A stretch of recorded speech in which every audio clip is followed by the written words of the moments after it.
Okay. Good afternoon, dear students. Come on, settle down. Yes, good afternoon. Settle down. I am sure आप खाना खा के आए हो. Yes. Now, let's get started with GST. I am on the 4th chapter, that is time of supply.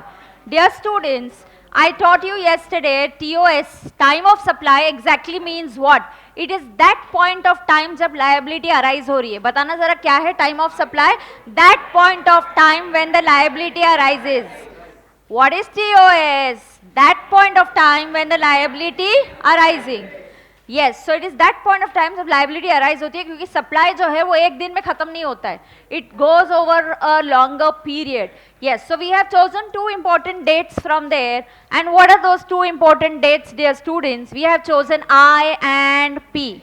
हाँ, अब थोड़ा confusion किसी का हुआ रहेगा तो वो थोड़ा दूर करती हूँ. ये करते और हम करेंगे फिर सेकेंड क्वेश्चन सॉल्व. पहले हम इस पे फोकस करेंगे, कोई बातें नहीं करेगा, फोकस करेगा.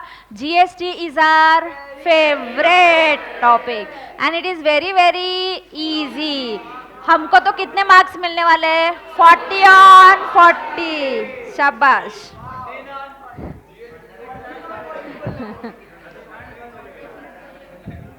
Now nobody is talking, dear students. Please focus and understand. ये जो लिखा है हमने कि I और P date whichever is earlier, ये किसके लिए applicable है? Composition supplier. Forward charge of goods, लेकिन किसके लिए? Composition supplier. लिखो जल्दी, वो किसके लिए applicable है? Composition supplier. और अगर आप कॉम्पोजिशन सप्लाई छोड़ के नॉर्मल सप्लायर हो, अदर्स के लिए directly TOS is equal to I date. Others के लिए TOS is equal to I date. ये सिखाया है. एडवांसेस पे उनको टैक्स पे करने की जरूरत नहीं है, इसीलिए TOS is equal to I date. ऐसा सिखाया रे कल? आइयो सिखाया ना? हाँ हाँ, क्या बोलता है?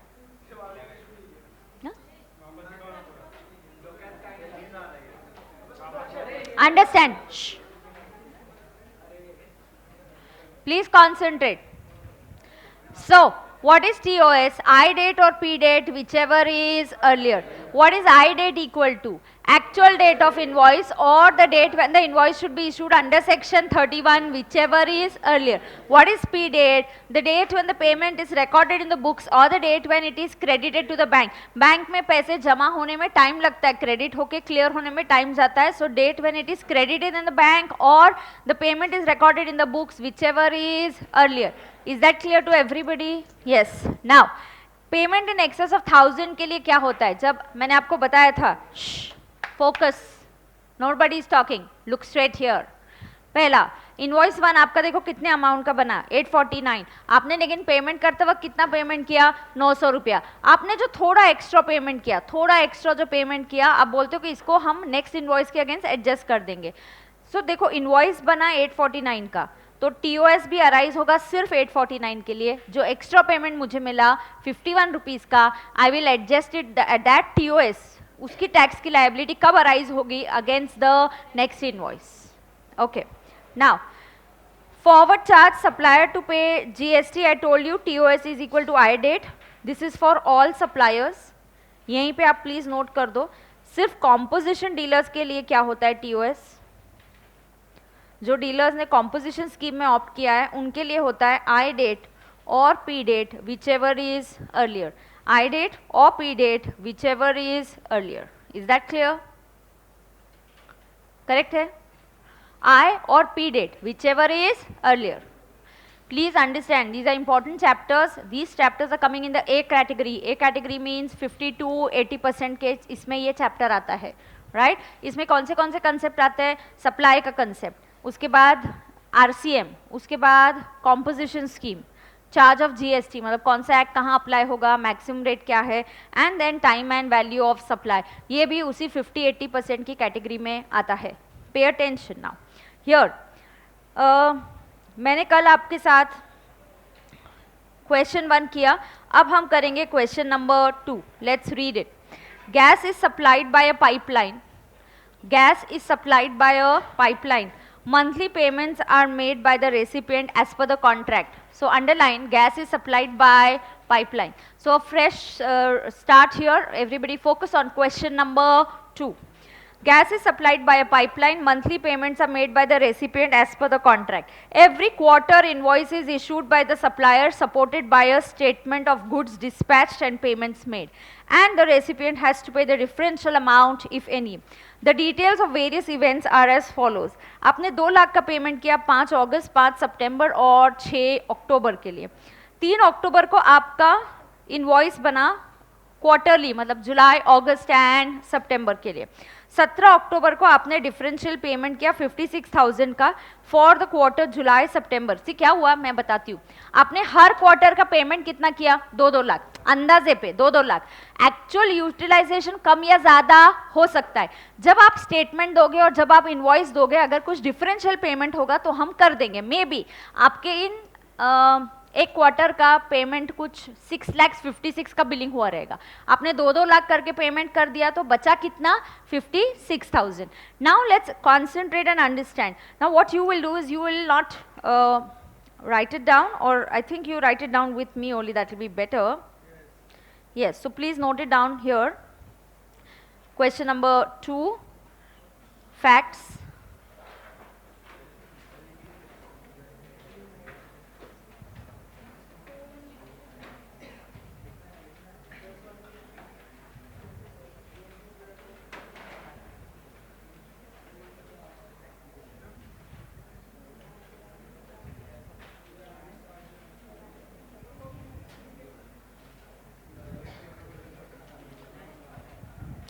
Yes, everybody, question number 2.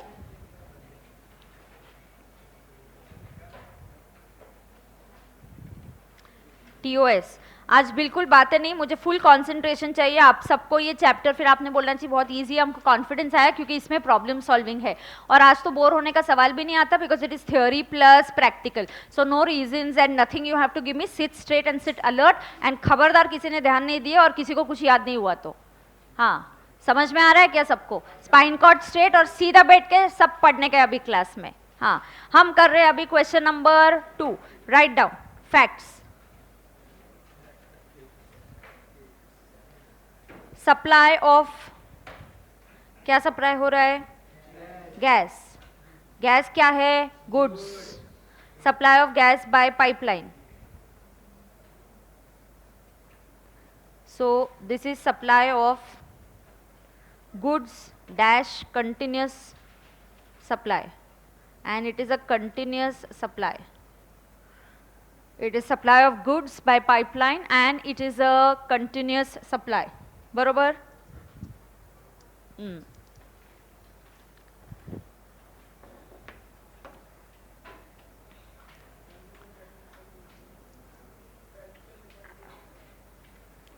Supply of gas by pipeline, supply of G continuous supply.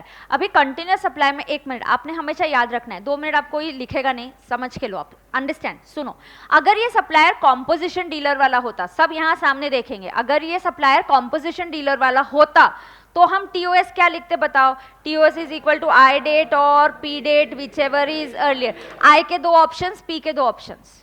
आई के 2 ऑप्शंस, पी के 2 ऑप्शंस. आई के क्या 2 ऑप्शंस है बताओ? Actual date of invoice. क्या? Actual date of invoice. So it's actual date of invoice or the last date when the invoice should be issued under section 31. दोनों में से whichever is earlier.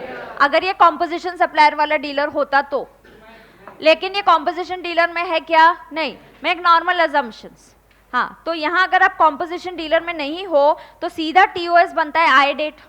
आई के 2 options, तो आपको actual date of invoice चाहिए and the date when the invoice should be issued under section 31. 31 में 4 points है. 31 में कितने पॉइंट्स है? 4. अगर मूवमेंट ऑफ गुड्स होता है, मैं बोल रही हूँ, अगर मैंने किसी को भी आज उठा के मैं पूछूंगी और याद नहीं आया तो देखना आप, ठीक है? समझना सब कुछ है. डाउट है वापस मुझे पूछो. ये चैप्टर इधर ही खत्म करना है. 50 to 80% वाला चैप्टर है, इसको लाइटली नहीं लेना है. 40 on 40 लेके आना है जीएसटी में. हाँ, अब सुनो, ध्यान रहे, मुझे इनवॉइस कब रेज करना है ये सेक्शन 31 बताता है. कौन बताता है? सेक्शन 31. 31 सबसेक्शन 1 बताता है गुड्स के लिए, 31(2) बताता है सर्विसेज के लिए. अब सुनना, गुड्स के लिए इनवॉइस कब रेज करता है? कितनी सिचुएशंस है? 4. कितनी सिचुएशंस है? 4. पहला सिचुएशन, मूवमेंट इज इन्वॉल्व. मैं बोल रही हूँ क्या है पहला सिचुएशन? Movement is involve. अब तुम बोलो मूवमेंट इन्वॉल्व है तो इनवॉइस कब रेज करना चाहिए? बिफोर द रिमूवल और at the time of removal. Very good. Before the removal और at the time of removal. Goods का movement is not involve, then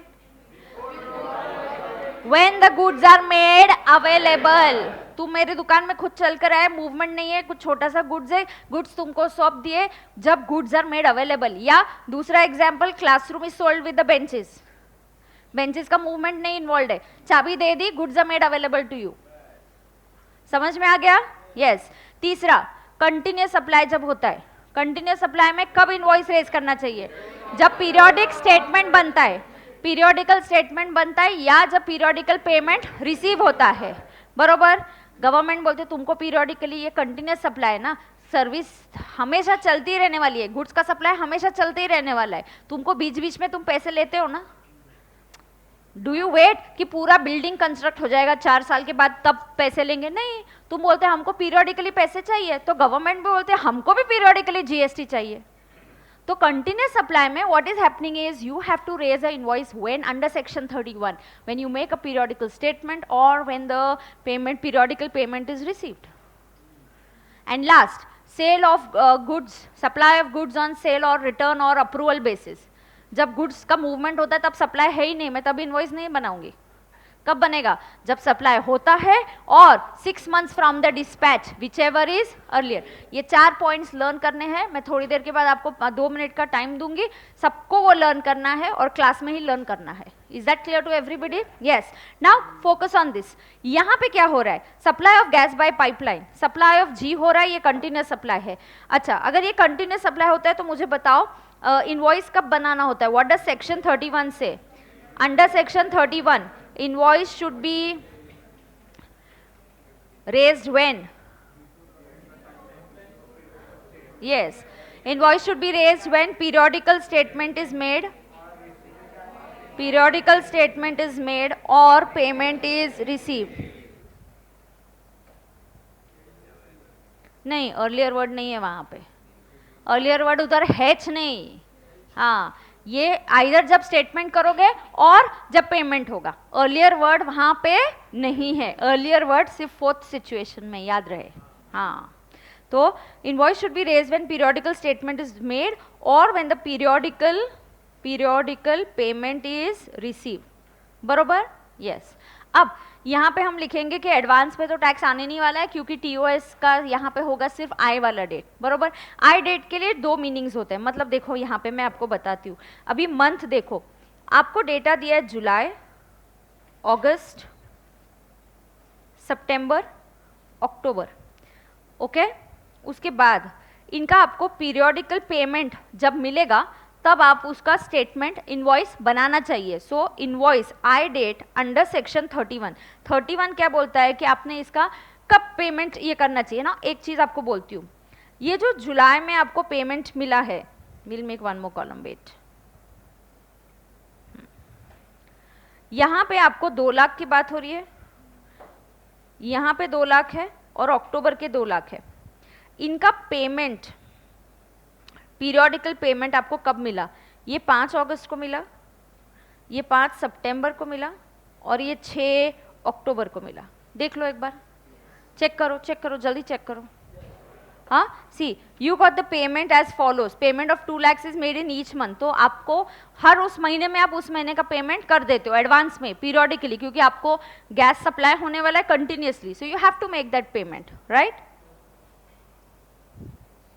now listen, what is happening? What should be my I date under section 31? 31 के हिसाब से यही date 5 अगस्त, 5 सितंबर और 6 अक्टूबर. उसके आगे एक्चुअल इनवॉइस की डेट क्या है? Actual invoice date. अब जो इनवॉइस बना है वो क्वार्टरली बना है. ये इनवॉइस बना है जुलाई, अगस्त, सितंबर, इस क्वार्टर के लिए.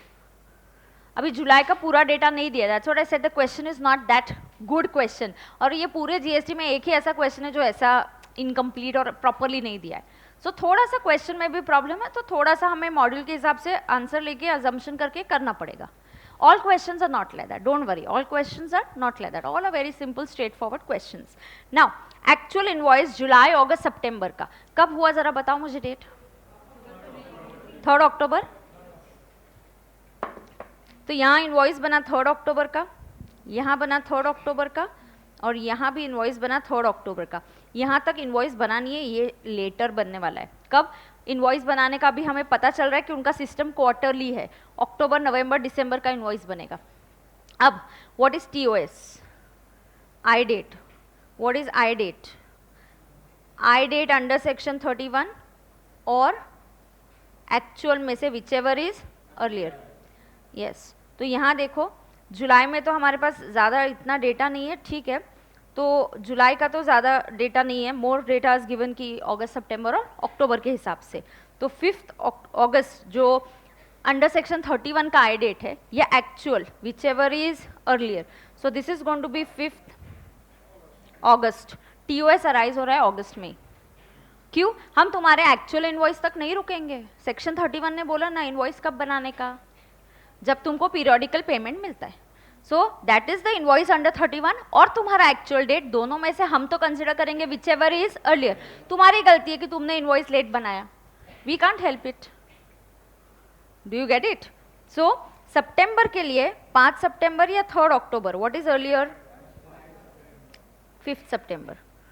और 6 अक्टूबर और लेटर में से obviously what is going to be earlier is 6 अक्टूबर. ये हुआ ये 2-2 लाख की बात.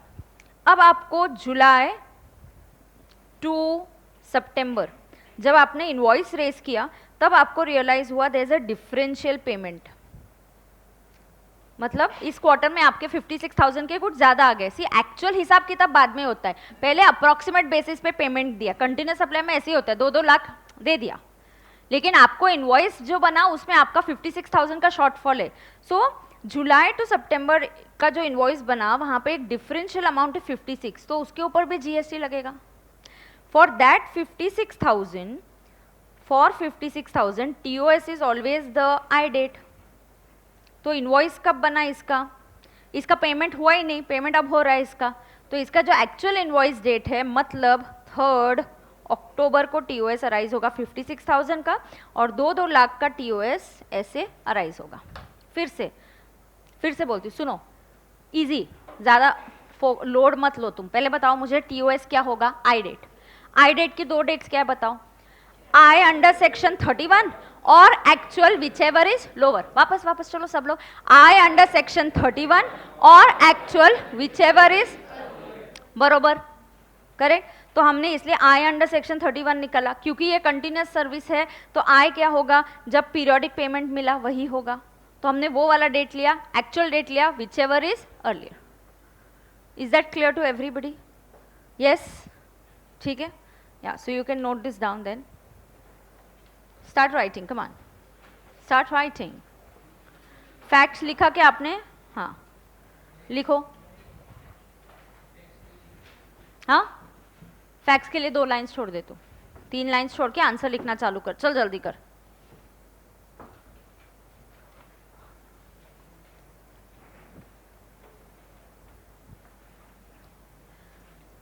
जीएसटी की बुक है क्या? कौन सी बुक है ये? कौन सी नोटबुक में लिख रहा है? टैक्स केस में लिख रहा है ना, ठीक है. हाँ, जीएसटी की है. तुम्हारी नोटबुक कौन सी है? इतना लिखा है जीएसटी में? हाँ, टैक्स में भी लिखा तो भी चलेगा, ऐसा नहीं कोई और सब्जेक्ट में लिख दिया फिर ढूंढते बैठ रहे हो आंसर्स किधर है इसके. हाँ हाँ, टैक्स में लिख रहा है, ठीक है. नंबरिंग किया है कि नहीं किया है? What happened?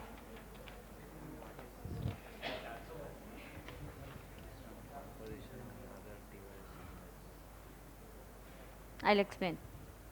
I've explained already, but I'll explain again. Yes. तेरी कौन सी नोटबुक है? क्या रे राहुल, तेरी कौन सी है नोटबुक? न्यू बनाई है. तू नोटबुक है क्या तेरे पास? लेके आता है तू? लिखता है क्लास में? ओ यार लिख रहा है वो क्लास में हर्षित। बदल गया है। मोबाइल मिला क्या वापस?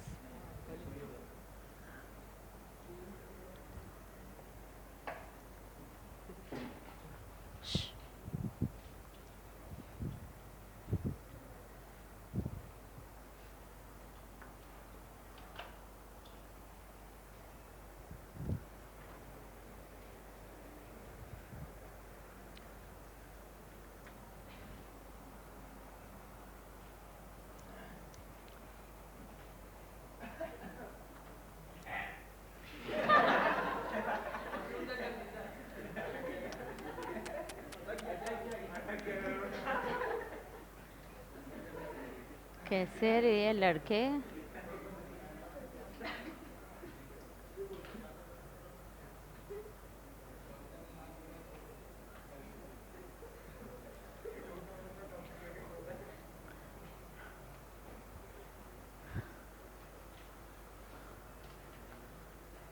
वो क्यों एब्सेंट है? वो सिंगर, अपनी नई वाले सिंगर। हाँ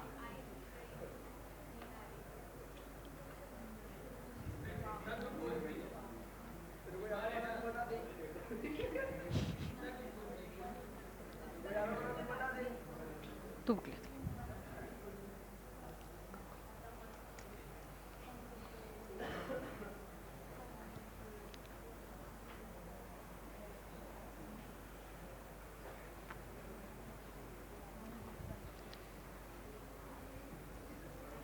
हो गया लिख के?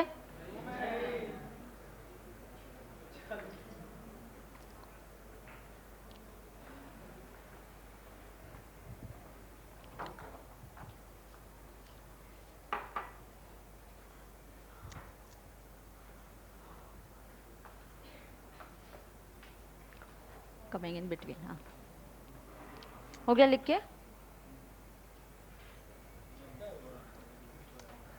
लिख रहे रे वो। तू लिख चल। अभी कॉफी पीना मैंने, मेरा टेस्ट क्या है?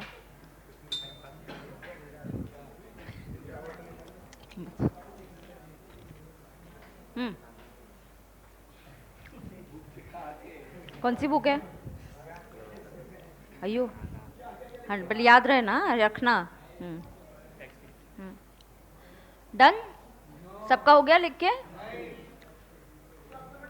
किसी को कोई दिक्कत हो रही है? अब तक जीएसटी ठीक लग रहा है? हाँ हाँ। अब सुनो। Now students, pay attention, pay attention. I told you one thing. ये हम सीख रहे TOS for goods, goods under forward charge mechanism. I am teaching you TOS for goods, goods under forward charge mechanism.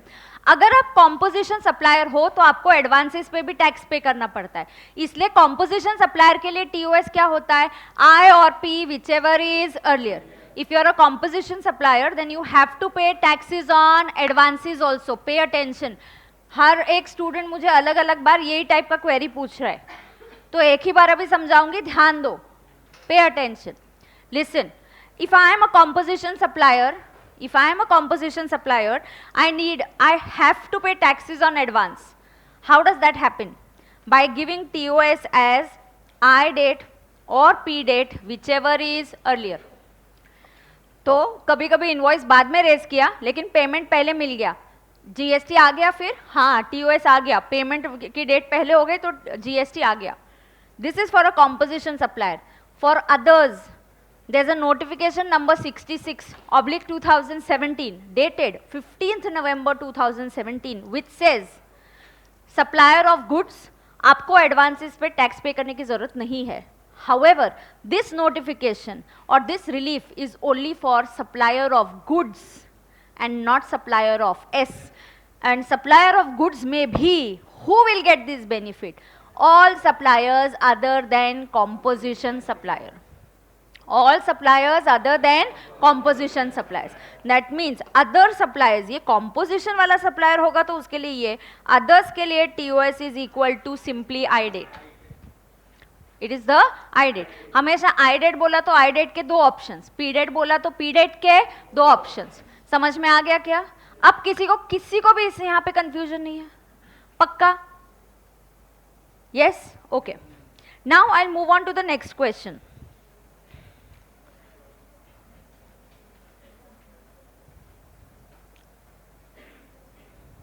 Here, pay attention. I am on question number 3. Determine time of submission. Okay, question number 3 पे हैं हम लोग अभी, ध्यान दे। हर एक situation के लिए example है हमारे पास, तो यहाँ ध्यान दो आप। Company x receives N advance of 50,000, okay? आपको पढ़ना है और आपको समझना है ये कौन सी सिचुएशन में आता है। Company x receives N advance of 50,000 on 3rd April against which it dispatches goods of 49,200 under a invoice dated 5th में। आपने इनवॉइस कितने का बनाया? चलो इनवॉइस कितने का बनाया? 49,200। अच्छा, I'll continue. In this example, company X has received 800 in excess, which cannot be considered as payment for the present invoice. In terms of explanation 1 to section 12(2), company X will adjust this excess amount against the next supply. Story के जैसे बोलने का।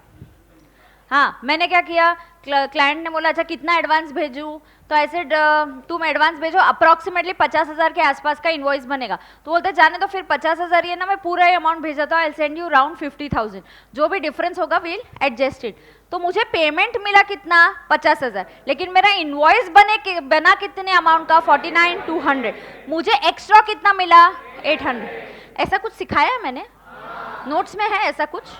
देखो जरा कहाँ है, देखो जरा कहाँ है, ऐसा सिखाया तुमको?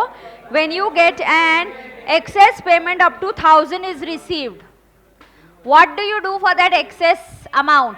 what is the TOS? TOS is the invoice date, लेकिन कौन सा? next invoice। कौन सा TOS का डेट होगा? next invoice। तो ये 800 रुपए मुझे एक्स्ट्रा भले ही आज मिले हो, बट आज I will pay GST only on 49,200 and the 800 extra का TOS will be the date of the next invoice. समझा क्या? यस, तो ये उसका एग्जाम्पल हो गया। तो यहाँ पे हम नोट करेंगे फॉर 800 रुपीज, यहीं पे क्वेश्चन नोट्स में नोट कर दो, for 800 rupees TOS is equal to date of next invoice.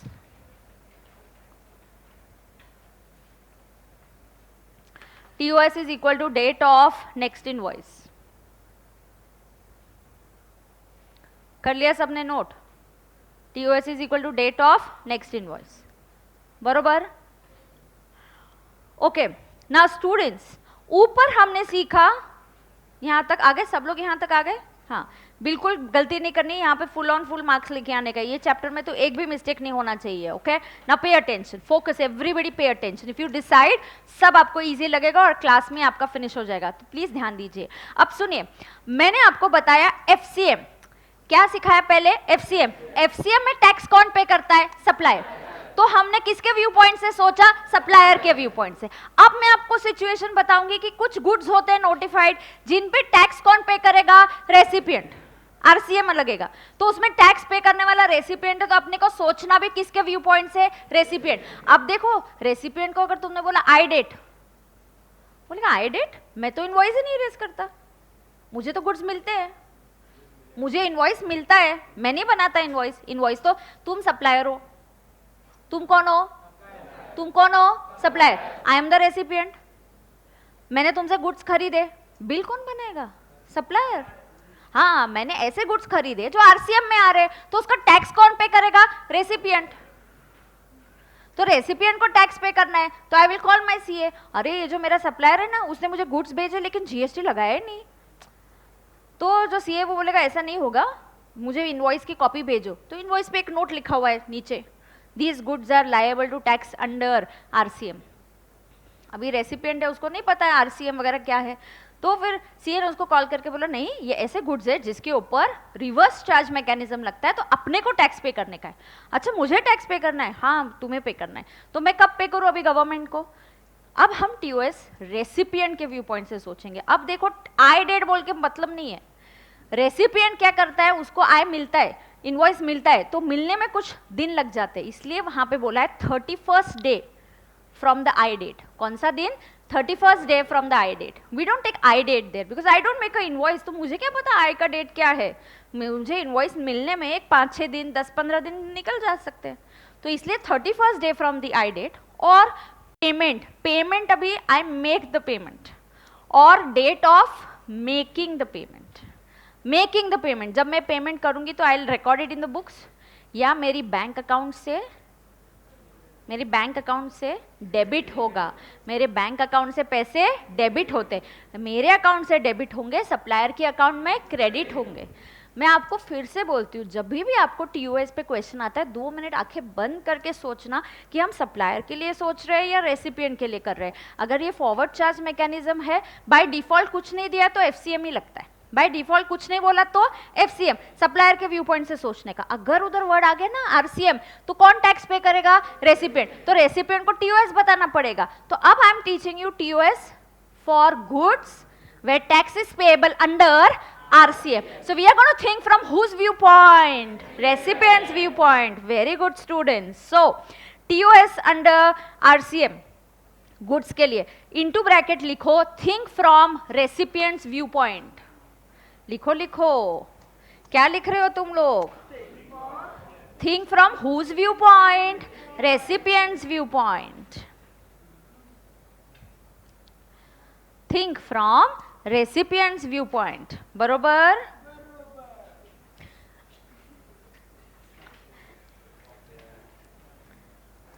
A birthday boy बाद में चॉकलेट्स लेके जा मेरे से. उसका बर्थडे. अयो मैं किसी का कुछ पेंडिंग नहीं रखती है. हाँ, सबको मैंने सबके चॉकलेट्स दे दिए. Nothing is pending. हाँ, नाउ लिसन, रेसिपिएंट के व्यू पॉइंट्स. Focus 40 on 40. हाँ, नहीं, नो डिस्टर्बेंस. चलो, किसके व्यू पॉइंट से सोचना है अपने को? Recipient's view point. Yes, so think from recipient's view point. अब देखो आगे. हियर रेसिपिएंट के लिए date of making the payment क्यों बोला? क्योंकि रेसिपिएंट पेमेंट करता है, सप्लायर को पेमेंट मिलता है. Making the payment. अब मेकिंग द पेमेंट मतलब पी के भी वापस 2 डेट्स होंगे, रिकॉर्ड इन द बुक्स और डेबिट फ्रॉम बैंक कर दो. Debit from bank which ever is earlier. बरोबर? पी के 2 डेट्स. कौन सी 2 डेट्स? बुक्स में एंट्री करने का डेट और बैंक में से इफेक्ट होने का डेट. अब तुम पेयर हो, तुम पेमेंट कर रहे हो तो तुम्हारी बैंक से डेबिट होगा. रेसिपिएंट पैसे देता है. बरोबर ना? हाँ, आई डेट नहीं बोला, लेकिन कौन सा डेट बोला? 31st day from issue of invoice. तो इनवॉइस लेने का और उसके आगे 31st डे करने का. अच्छा, कहीं बुक्स में पता है मॉड्यूल में 2 अलग अलग वर्डिंग्स है. देखो मैं तो कंफ्यूज हो गई थी. देखो तुम हो रहे क्या? तुम नहीं होंगे, तुम एकदम होशियार बच्चे हो, है कि नहीं? अब देखो मॉड्यूल में 2 अलग तरीके से वर्डिंग्स यूज किए. क्या वर्डिंग्स यूज किया? एक जगह बोला है 31st डे फ्रॉम आई और दूसरी जगह बोला है next day from 30th day of I. Same है? पक्का सेम है? एमसीक्यूज में वेरिएशन आ गया तो कंफ्यूज मत होना. मैं जानबूझ के अभी बोल के रख रही हूं क्योंकि मॉड्यूल ने ऐसा वर्डिंग यूज किया. एक जगह बोला है 31st डे, एक जगह बोला है आई से आगे 30 और उसका अगला दिन, मतलब 31st. But these are the wordings used in the module, so you should be aware of both the wordings, right? Now listen. So अगर आप RCM में हो तो 3 ऑप्शंस. देखो पहला बताओ, P डेट, P पेमेंट करने का डेट, और 31st डे फ्रॉम आई और date when the goods are received. इन तीनों में से विच एवर इज अर्लियर. तो रेसिपिएंट के लिए एक तो रेसिपिएंट बोलते हैं अरे बाप रे, एक तो रिवर्स चार्ज कर दिया, लाइबिलिटी मेरे ऊपर आ गया, कंप्लायंस मुझे करना है, रजिस्ट्रेशन मुझे करना है, सब काम मुझे करना है. और टीओएस में भी 3 डेट्स दे के रखी है. कितनी डेट्स दिए? 3. क्या डेट है पहले बताओ? मेकिंग द पेमेंट और 31st डे फ्रॉम आई और date when the goods are received. तीनों में से विच एवर इज अर्लिएस्ट. तीनों में से which ever is the earlier date और द अर्लिएस्ट डेट. बरोबर. पी डेट का मतलब मेकिंग द पेमेंट का मतलब क्या होगा? Date when the payment is recorded in the books और debited from your bank which ever is earlier. बरोबर. Now if it is not possible to determine the TOS as above, अगर आप TOS RCM की बात हो रही है, आप ऊपर की तरीके से TOS नहीं डिटरमाइन कर सकते, then date of entry of goods in the books of accounts. Finally goods तो पता है, चलो तुमको आई डेट नहीं पता, पी नहीं पता, कुछ नहीं पता. ऐसा हो सकता है मैम? हाँ हो सकता है. एक एग्जाम्पल है आगे. वेट, अभी तुरंत प्रॉब्लम करेंगे, अभी सिर्फ RCM पे प्रॉब्लम करेंगे. हम सीख रहे TOS only for goods. Goods के टीओएस में एक था एफसीएम जहां सप्लायर के व्यू पॉइंट से सोचा, और एक है आरसीएम जहां रेसिपिएंट के व्यू पॉइंट से सोचा. आरसीएम में 3 dates, making the payment 31st day of I और receiving the goods which ever is earlier. चलो तुमको ऊपर की तरीके से नहीं जम रहा है ना, आई डेट नहीं है, पी डेट नहीं है, नहीं जम रहा है ना, तो हमने बोल दिया TOS is date when the goods are received in the books of the recipient. Okay, now let's understand question number 4. एकदम ध्यान से क्वेश्चन 4 पढ़ो. Read question number 4. कोई पढ़ेगा question number 4? Give him the mic, please. Thank you. Pass the mic, he'll read it. Question number 4 पढ़ो. Hold the mic closer. Determine the time of supply from the given information. May 4, supplier invoices goods taxable on reverse charge mechanism to Bridge and Company. 30 days from the date of issuance of invoice elapse on June 3. May 12, Bridge and Company receives the goods. May 30, Bridge and Company makes the payment. Okay, yes. So now read the question like a story. Underline the instruction. यहाँ की GST में stories बहुत छोटी छोटी है जो problems में है वो. हाँ, तो यहाँ पे इंस्ट्रक्शन क्या है मुझे बताओ. What is the instruction? Determine time of supply. फिर आंखें बंद करने का और क्या करने का?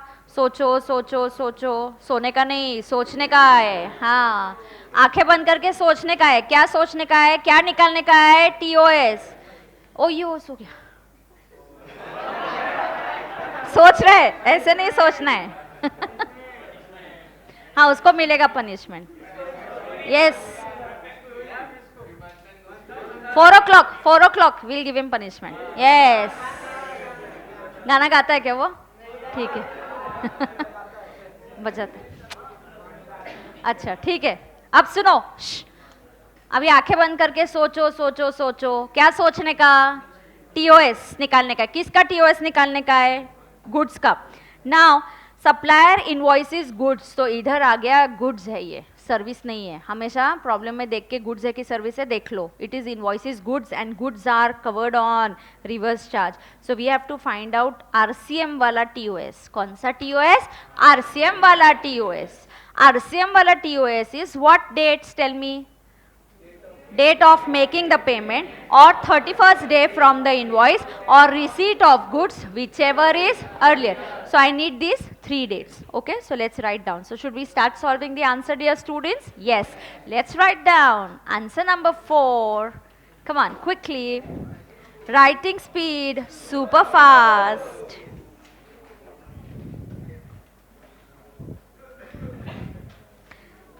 Question number 4. कौन रे? वो सोया ना, मैं तेरे को नेक्स्ट टाइम पनिशमेंट दूंगी. नेबर्स को बोला गया ये काम. हाँ, तू मत बोल उसको, तू सो, मुझे पनिशमेंट मिलेगी. हाँ, किसको डांस करने का है? हाँ क्या? ठीक है, चलो. अच्छा डियर स्टूडेंट्स, तुम्हारा मन इधर उधर कहीं भटक जाए तो क्या बोलने का? 40 on 40, 40 on 40, 40 on 40. हाँ, इधर उधर कुछ नहीं. Focus on studies. Come on. Determination of TOS. चलो चलो जल्दी. हाँ, वैसे करेंगे. 40 on 40. यस, कान पकड़ के 40 on 40. चलो चलो. हाँ, चलो चलो. Determination of TOS. Determination of TOS. Facts. supply of G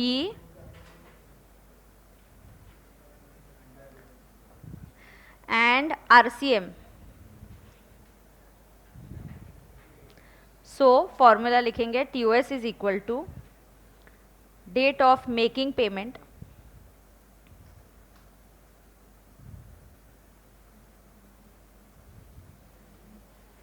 और 31st डे फ्रॉम आई और रिसीट ऑफ गुड्स, तीनों में से विच एवर इज अर्लियर, तीनों में से विच एवर इज अर्लियर लिखो। तो मुझे 3 डेट्स निकालनी है अभी।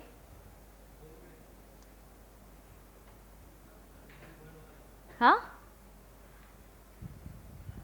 First write down date of making the payment. So पहले आपने इंफॉर्मेशन इकट्ठा करने की, आपको एग्जैक्टली कौन सी डेट्स चाहिए, पहले फॉर्मूला लिखो, फिर वो हिसाब से डेटा निकालो। ओके पहला डेट ऑफ, ए पॉइंट लिखो, date of making the payment.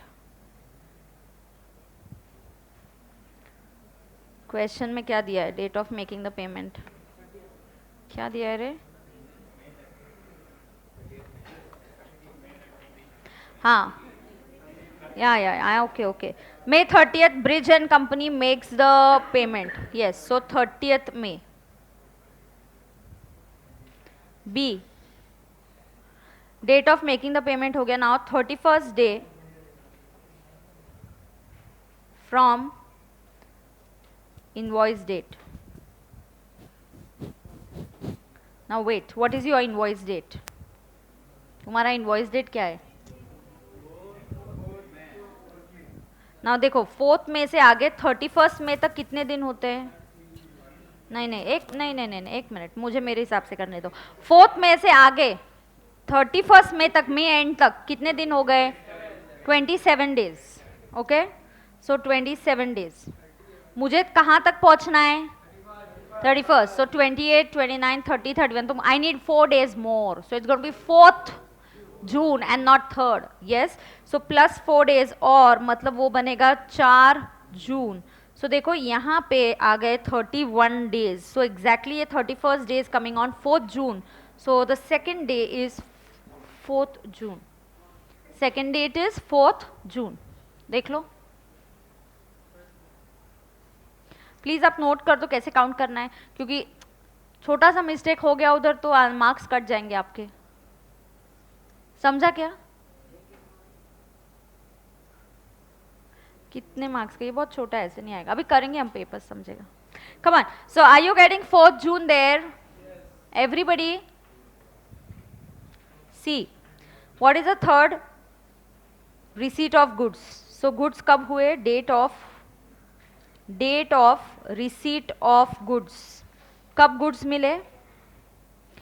They receive the goods on 12th May। तो 3 डेट्स है,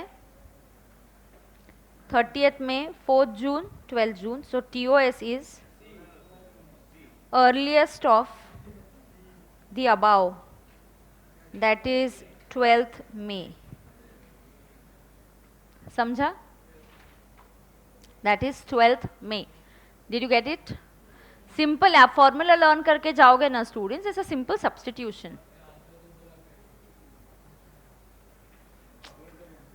अच्छी बात है।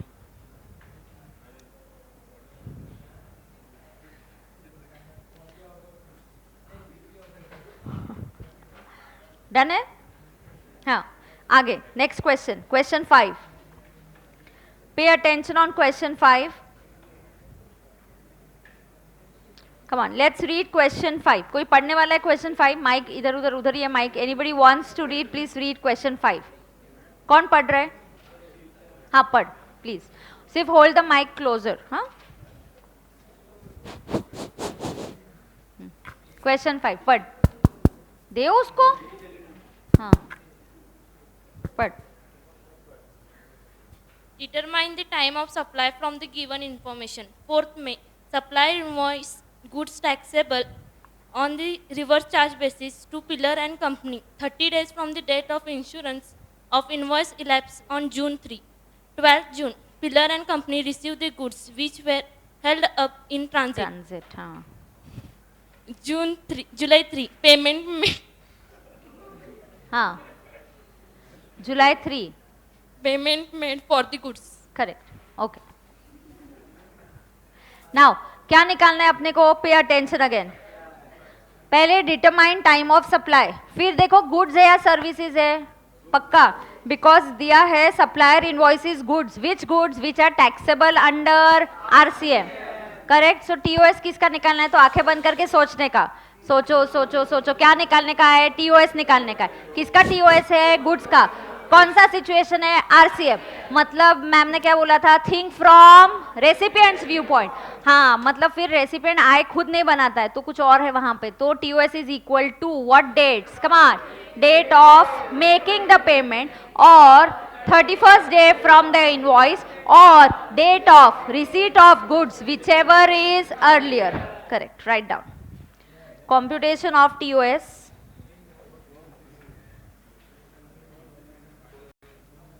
हाँ ठीक है, लेकिन लिखेंगे पूरा. Computation of TOS. Facts. किसका टीओएस निकाल रहे हैं? गुड्स का. Under RCM. तो फॉर्मूला लिखो. एंड फॉर्मूला लिखो मतलब लिखो. नेबर्स चेक करो. अगर किसी ने नहीं लिखा तो 10 बार लिखने को लगाऊंगी. आप लिख रहे. चल स्टार्ट कर. हाँ, TOS is equal to date of making payment.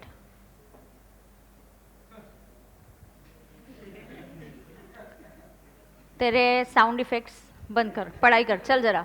Date of making the payments में पेमेंट और 31st day from I, 31st day from I date और date of receipt of goods, whichever is earlier. TOS, date of making the payment और फॉर्मूले लिखो. चलो now start writing. पहला date of making the payment लिख. Date of making the payment. Question में से देखो what is the date of making payment. Payment made for the goods is 3rd July. 31st day from I date.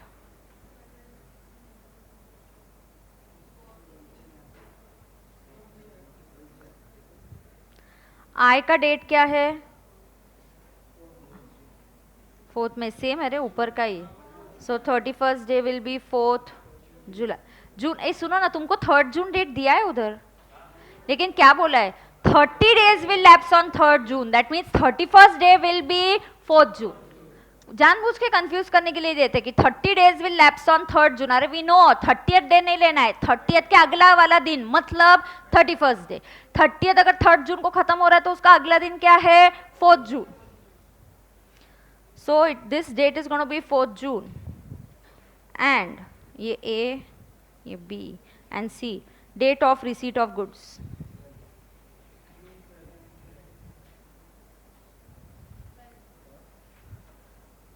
Date of receipt of goods is 12th June.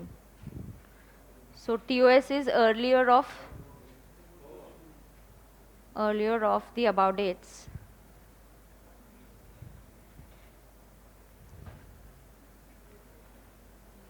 क्या है वो? So ये तीनों dates में से पहला वाला डेट देखना है. कौन सा है वो? 4th June. डन है सबका? नाउ सुनो नेक्स्ट वाला तो बहुत इजी सिचुएशन है. अभी भी टीओएस ऑफ गुड्स चल रहा है. क्या चल रहा है? टीओएस ऑफ गुड्स है.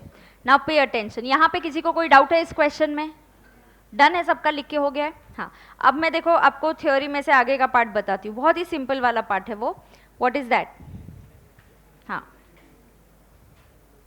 Here understand. TOS for vouchers. अब ध्यान रहे, सुनो.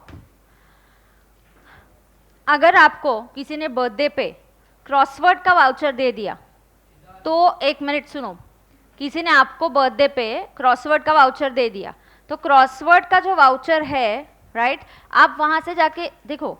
तुम क्रॉसवर्ड वाले के व्यू पॉइंट से सोचो. अंडरस्टैंड? सी हो क्या रहा है सिचुएशन में, प्रॉब्लम क्या है। क्रॉसवर्ड वाले को आज 1000 रुपीज मिल गए, किसी ने वाउचर ले लिया, वो तुरंत अपने सीए को फोन करता है, बोलता है अरे मुझे 1000 रुपीज आ गए, अब जीएसटी का क्या करूं, मुझे तो पता नहीं कि किसके लिए 1000 आए। तो सीएस बोलता है वेट, सीए बोलता है वेट, अभी नहीं भरना है इसका टैक्स, इसका टीओएस अभी अराइज नहीं हो रहा है। क्यों? अरे क्रॉसवर्ड में बुक्स भी मिलते हैं, स्टेशनरी भी मिलती है, टॉयज भी मिलता है, वहाँ पे एक कैफे भी है जहाँ पे आप कुछ खा सकते हो, there is something lot of other things over there. Okay, so I really don't know कि ये जो 1000 रुपीज़ है, ये जो पर्सन जिसको वाउचर मिलेगा वो आके क्या खरीदने वाला है। सो इसका टीओएस कब होता है? जब वो पर्सन उस वाउचर को रिडम्पशन करता है, रिडीम करने आता है, तो उस पर वैलिडिटी होती है वैसे भी। तो 6 महीने के बाद वो आ गया, उसने कुछ बुक्स खरीद लिए, उसने कुछ और प्रोडक्ट खरीद लिए, अब मुझे उसका टीओएस पता चला कि उस 1000 में से 500 के कुछ बुक्स है तो उस पर जीएसटी नहीं लग रहा है, कुछ और स्टेशनरी हाँ उस पर जीएसटी लग रहा है, और कुछ प्रोडक्ट्स खरीदे उसका रेट अलग है। Now I know the TOS. But as against this, अगर किसी ने आपको डोमिनोज पिज्ज़ा का वाउचर दे दिया, तो डोमिनोज का जो पर्सन है उसको आज अगर 500 रुपये मिले, किसी ने वाउचर किसी को गिफ्ट करने के लिए लिया डोमिनोज पिज़्ज़ा का, तो मुझे तो पक्का पता है यहाँ से ये पर्सन सिर्फ पिज़्ज़ा ही खरीदने वाला है, और डोमिनोज पिज़्ज़ा का मुझे रेट भी पता है। So TOS will arise on the date of the issue of the vouchers. But crossword वाले केस में अगर चलो मैंने बोल दिया टीओएस अराइज हो ही गया, अकाउंटेंट ने फोन कर दिया कि 1000 रुपीज़ मुझे मिल गए और इसका क्या करूँ, अभी जीएसटी कैसे पे करूँ, इसको क्या रेट में डालूँ, कैसे कैलकुलेशन करूँ, कैसे कर सकते हो? कर ही नहीं सकते। एज अगेंस्ट दिस, किसी के शर्ट का दुकान है, वहाँ से एक वाउचर ले लिया आपने, गिफ्ट वाउचर, कि किसी को शर्ट खरीदना है अपने पसंद का ले लेगा, अपनी साइज़ के हिसाब से ले लेगा। तो जब वो शर्ट का दुकान है तो वो वाउचर के अगेंस्ट आइडेंटिफाइबल प्रोडक्ट है कि सिर्फ शर्ट ही मिलने वाला है। बट क्रॉसवर्ड के वाउचर के अगेंस्ट मुझे नहीं पता वो सामने वाला क्या लेने वाला है। तो जब आपको पता नहीं होता है, सप्लाई आइडेंटिफाइबल ही नहीं है, चलो I am ready to pay GST but मुझे नहीं पता ना कौन सा प्रोडक्ट तुम आके खरीदोगे, ये सिचुएशन में सप्लाई इज नॉट आइडेंटिफाइबल। लेकिन जब डोमिनोज पिज्जा का एग्जांपल दिया, या मैंने आपको शर्ट की दुकान का एग्जांपल दिया और वहां का वाउचर मिला, is the supply identifiable? Do I know what the person is going to buy? Obviously Domino's के यहाँ पे जाके हम बुक्स नहीं खरीदने वाले, हम ऑब्वियसली सिर्फ पिज्जा ही खरीदने वाले। सो मुझे उसका रेट पता है। सप्लाई आइडेंटिफाइबल, टीओएस तुरंत, date of issue of voucher. Supply identifiable नहीं है, will wait for whom? The customer to come and buy something. So जब वो रिडीम करने आएगा वो टीओएस बनेगा। तो वाउचर्स के केस में दो सिचुएशन है, supply identifiable, supply not identifiable. Not identifiable का एग्जाम्पल क्या दिया मैंने? सप्लाई आइडेंटिफाइबल नहीं है, आज मुझे 1000 रुपए मिल गए, मुझे नहीं पता क्या खरीदेगा, क्या एग्जाम्पल है इसका? क्रॉसवर्ड का। सप्लाई इज आइडेंटिफाइबल, इसका क्या एग्जाम्पल है? डोमिनोज, या सिर्फ शर्ट का कोई वाउचर मिला आपको, correct? So let's see TOS in case of supply of vouchers. Vouchers are instruments that can be exchanged for payment of goods. So instrument जो एक्सचेंज कर सकते हैं, वाउचर के बदले में आपको गुड्स या सर्विसेज मिलेंगी। नाउ इसमें दो सिचुएशन है स्टूडेंट्स, ये लर्न करना है, पूरा टीओएस का आपको फॉर्मूलाज तो सारे लर्न ही करने हैं, right? Now understand, supply is identifiable. Supply कैसा है? Identifiable. Now if supply is identifiable, then TOS is date of issue of voucher. Like only a shirt can be purchased from a shirt coupon. आपको सिर्फ shirt का coupon मिला है तो पक्का पता है आपको सिर्फ शर्ट ही खरीदना है और कोई ऑप्शन ही नहीं है।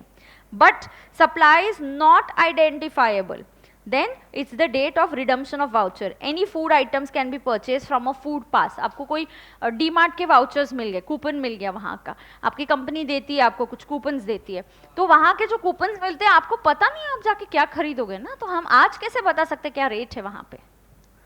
Do you understand that? Okay, example ना देखते। Acme Sales Limited sells food coupons to a company which gives these to its employees as a part of agreed perquisite. The coupons can be redeemed for purchase of any item of food. So coupons can be redeemed for buying what? Any item of food. क्या खरीद सकते हो आप? Any item of food. Then मुझे बताओ any item of food मतलब is the supply identifiable? No, it's very vague. I don't know what you're going to buy. So इसके लिए TOS कब अराइज होगा? Date of redemption, जब तुम redeem करोगे वाउचर्स तब। as the supply against the coupon will be redeemed is not known as the date. So supply is not known, it is not identifiable.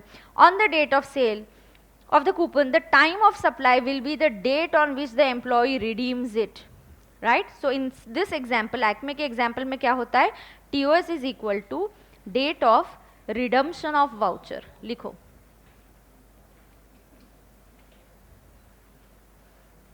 Why? Because supply not identifiable.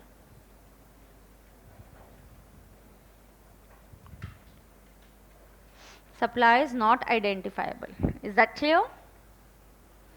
Supply is not identifiable.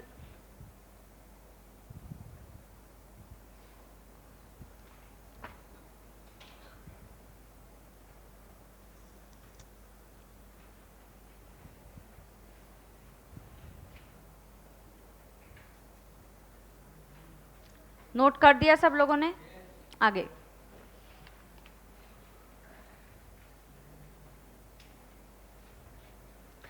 Example 2. With each purchase of a large pizza during Christmas week from Perfect Pizza, one can buy a voucher for 20 rupees which will be redeemable till 5th Jan for a small pizza. As the supply against which the voucher will be redeemed is known. आपको पता है ना इस voucher के against आपको क्या मिलने वाला है? सिर्फ pizza. So you know what is going to be bought. So I know मैं क्या रेट से मुझे टैक्स पे कर देना है, तो तुरंत पे कर दो क्योंकि आपका TOS अराइज हो गया है. ऐसे वाउचर्स के केस में TOS क्या होता है? Date of issue of vouchers. चलो जल्दी जल्दी, what is the TOS? Date of issue of vouchers. Vouchers के केस में कितने सिचुएशंस? दो. वाउचर्स के केस में कितने सिचुएशन? दो. क्या situation? Supply identifiable, supply not identifiable. Supply identifiable है तो TOS is date of issue of vouchers. Supply identifiable नहीं है तो date of redemption of the vouchers. Very good. Now इस एग्जांपल में, पिज्जा वाले एग्जांपल में, is the supply identifiable? Yes. So TOS is equal to date of issue of vouchers.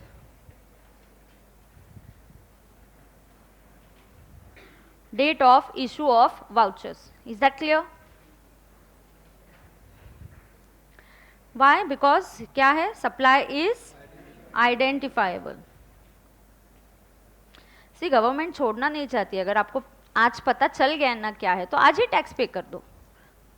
पहले ही चाहिए उनको टैक्स. फिर supply is identifiable.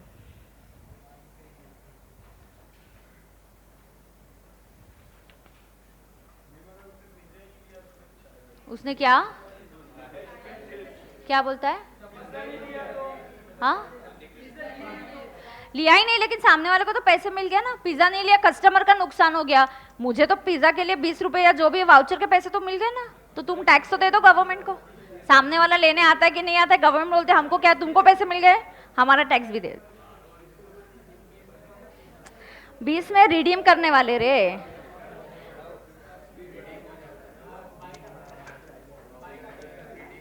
हाँ, तो वही तो उसको बोला तुमने कुछ लिया, अभी वही तो उसको सिखाया. उसकी वही तो क्वेरी थी. Dear students, pay attention when each other students are asking queries. Now listen. Query is कि मैंने पिज्जा लिया ही नहीं, या मैंने जाके क्रॉसवर्ड में कुछ खरीदा ही नहीं. तुम्हारा नुकसान हो गया. क्रॉसवर्ड वाले को तो पैसे मिल गए ना, तो गवर्नमेंट अपना टैक्स ले लेगी. हाँ, now you are saying of course आगे जाके मैंने क्रॉसवर्ड से लिया ही नहीं, then they will tax it at the highest rate. Then they will tax it at the highest rate. Crossword में क्या क्या प्रोडक्ट्स है, हाईएस्ट रेट वाला टैक्स लगा देंगे वो. ठीक है? Yes. Now residual case. Residual case of the goods. If the situation is not if the situation is not covered in the situation given above, then the residual provision will apply, where a periodical return is to be filed. The date of return becomes the TOS. So आपके return की date बन जाएगी आपका TOS. And in other cases, date when GST is paid. Date when GST is paid. इसका better understanding straight with the help of the example I'll give you. Then you'll understand this better. Investigation reveals clandestine removal मतलब illegal. ये module का wordings है, module का एक question लिया है. Investigation reveals clandestine removal of goods, illegal removal of the goods by the supplier who is not registered. मैंने GST का रजिस्ट्रेशन लिया ही नहीं, मैंने बोला किसको पता चलेगा, नहीं लेंगे रजिस्ट्रेशन, ऐसे ही गुड्स बेचेंगे बिना जीएसटी के, कोई टैक्स कलेक्ट नहीं करेंगे, कोई टैक्स पे नहीं करेंगे. So what happened, the evidence ना, इन्वेस्टिगेशन हुआ. सो गवर्नमेंट को कहीं से पता चला, उन्होंने आपके यहाँ आके इन्वेस्टिगेशन किया और उनको पता चला कि तुम इलीगली गुड्स बाहर निकाल रहे हो. The evidence is in form of noting. Noting मिला आपको, कोई डायरी मिली उनको आपके यहाँ. बहुत बार मैंने आपको बोला जब आप कैश में करते हो ट्रांजैक्शंस, कहीं ना कहीं a person has to note. अगर आपने डिसाइड किया होगा कि I sell you a flat, इसके अगेंस्ट मुझे ना सिर्फ 10-20 लाख चेक से देना, बाकी सब कैश में देना, कहीं तो नोटिंग करना पड़ेगा ना. आज आके 5 लाख दिया, कल आगे 10 लाख दिया, दोनों में नहीं तो अंडरस्टैंडिंग कैसे पता चलेगा. So somewhere we note down, and that is where जब रेड या इन्वेस्टिगेशन होता है वो सब आपका डायरीज निकालते हैं, दे ओपन एवरीथिंग. कहीं ऐसा पीस ऑफ पेपर पड़ा है वो उठा लेंगे और वहाँ पे आपने लिखा है 10 lakh cash received on so and so date. तुरंत आपका बुक्स ऑफ अकाउंट्स खोलेंगे, 10 lakh cash received on so and so date, deposit हुआ क्या बैंक में, चेक करो. बुक में एंट्री है क्या, नहीं है, मतलब ये अनएक्सप्लेन्ड है, ये तुम्हारा इनकम हो जाएगा. फिर this will be treated as your undisclosed income, and this undisclosed income पे 78% इफेक्टिव टैक्स रेट लगेगा. बरोबर ना. हाँ, तो ऐसे होता है. Pay attention, pay attention. क्या बोलने का, जिसको बात करने का मन करता है बीच में 40 बात नहीं. हाँ, पे अटेंशन. इलीगल रिमूवल किया, गवर्नमेंट को कैसे पता चला या इन्वेस्टिगेटर्स को कैसे पता चला. Evidence is in form of a noting, कहीं कुछ लिखा हुआ मिला, ऑफन अनडेटेड. तो नोटिंग डायरी में मिली लेकिन तारीख नहीं लिखी उसने, रिसीव्ड 10 lakhs, बस डेट नहीं लिखा है. So often it is undated. तो आपको गुड्स किस दिन सप्लाई किया, इनवॉइस तो बनाया नहीं, वो रजिस्टर्ड है ही नहीं, तो उसने इनवॉइस भी नहीं बनाया, पेमेंट का डेट भी नहीं पता तुमको. So you don't know the P date, you don't know the I date. This is going to be a residuary situation. Now what is happening here? Some corroborative material. Corroborative material means evidence.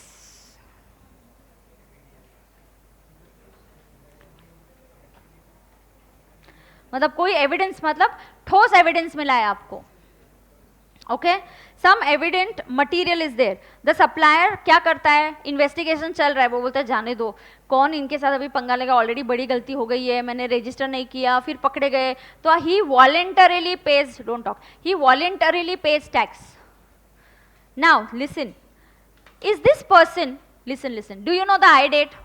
ओए जल्दी जल्दी, do you know the I date? No. Do you know the P date? No, because no, invoice तो बनाया नहीं, illegally काम चल रहा है सारा. पेमेंट की कुछ एंट्री मिली लेकिन अनडेटेड है, पता ही नहीं अपने को, आई डेट नहीं पता, पी डेट नहीं पता. तो यहाँ रेसिडरी केस में आएंगे. उसमें दो सिचुएशन है. If you are liable to file returns, the returns का due date is your TOS, but this person is not liable to file returns also, he is not even registered. वो registered भी नहीं है, उसके लिए returns का due date का सवाल ही नहीं आता है. फिर वो अदर केसेस में आता है. अदर केसेस में TOS is the date when GST is paid. तो यहाँ पे जिस दिन उसने वॉलेंटरीली जीएसटी पे किया, that becomes his TOS. Okay, so here write down TOS is equal to, हाँ एक में, हाँ लिखो, TOS is equal to date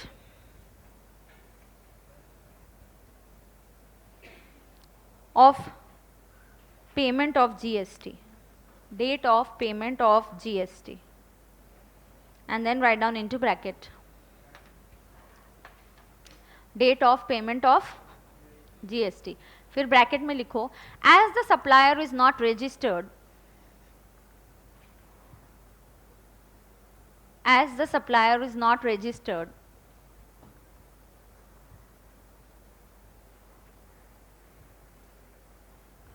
as the supplier is not registered. वो registered है क्या, नहीं, as the supplier is not registered, TOS cannot be, TOS cannot be, TOS cannot be the date of filing the returns. TOS cannot be the date of filing the return, and hence TOS cannot be the date of filing the returns, and hence you come in the category of others, and hence you come in the category of others, and hence you come in the category of others. तो आप कौन सी category में आ जाते हो? In the category of others. Correct. Goods वाले part का last part है, ध्यान दो, लास्ट पार्ट है, फिर अगर लगा तो 1 मिनट का ब्रेक दे दूंगी आपको, ठीक है? हाँ, नाउ पे अटेंशन. इसके बाद लेकिन, and you feel your good without the break till 4, even good then. Yes, pay attention. हाँ, पनिशमेंट तू करने वाला है, तू सोच के रख क्या करने वाला है. TOS.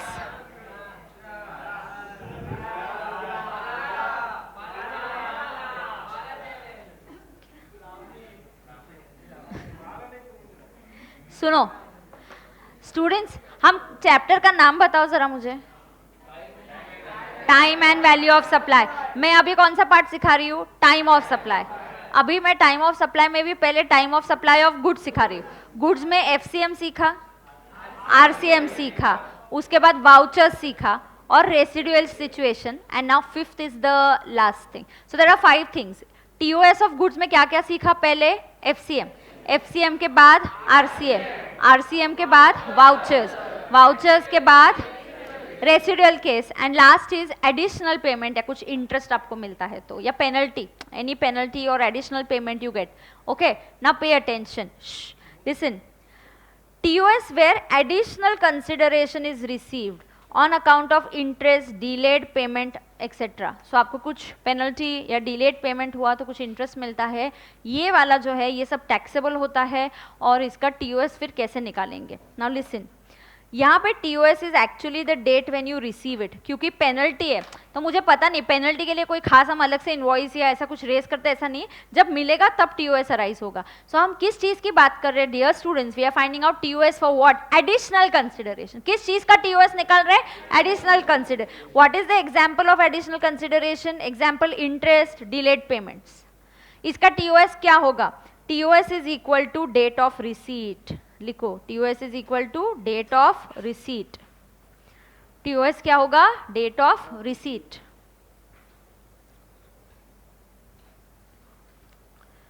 TOS will be date of receipt. Is that clear? TOS will be date of receipt.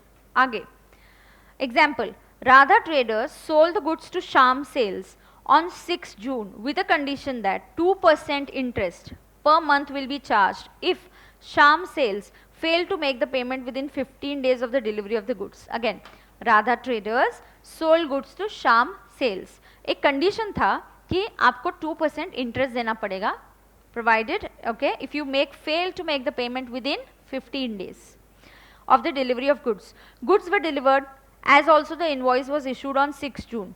Sham Sales paid the consideration for the goods on 6 July along with applicable interest.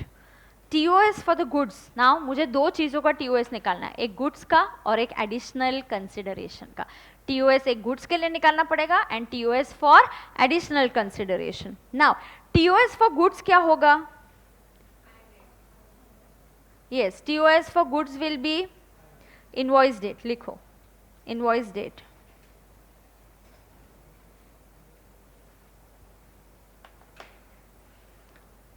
And what is the I date here? 6th June. देखो, invoice and the goods were delivered on 6th, sorry, हाँ, किधर 6 June. So it's 6 June. And for interest, what is the TOS? Date of receipt. Date of receipt. कब मिला आपको interest का payment कब हुआ? 6th July. So TOS for interest is 6 July और TOS of goods is I date. Correct है क्या? Yes, do you have some blank space over there? Yes, so let's note down something. So TOS of goods is over. Here. मुझे बताओ, TOS of goods में कितने situations है? हाँ, TOS में देखो of goods, पहला situation बोलो क्या है? First FCM. करेक्ट? एक समराइज कर देते ना तो सामने हो जाएगा आपका. चलो फटाफट, ये फास्ट करना है. Okay, so right with me, चलो जल्दी. TOS ऑफ गुड्स पहला क्या है? FCM. एफसीएम में क्या लिखा है टीओएस के लिए? I date, that's it, I date. And अगर आप कॉम्पोजिशन डीलर हो तो यस, इट इज आई और P, which ever is earlier.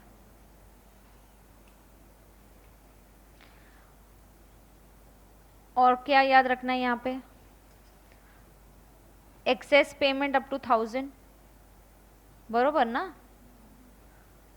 Up to 1000 then क्या होता है?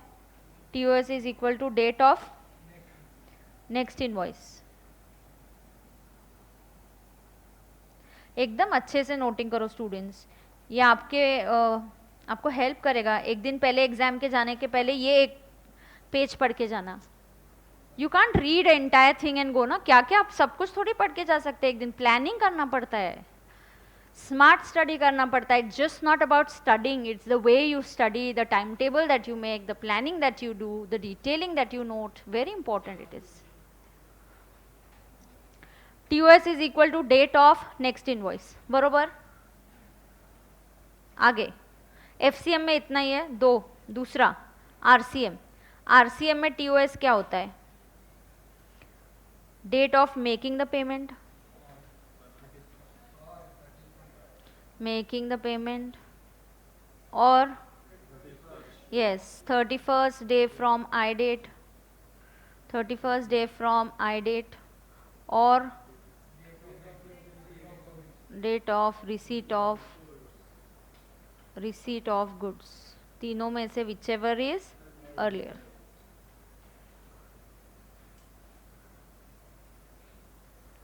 तो एफसीएम हो गया, आरसीएम हो गया। तीसरा क्या है? वाउचर्स। वाउचर्स में दो होते हैं situations. One, supply is identifiable. अगर आइडेंटिफाइबल होता है तो टीओएस क्या होता है? Date of issue of vouchers. 2, supply is not identifiable.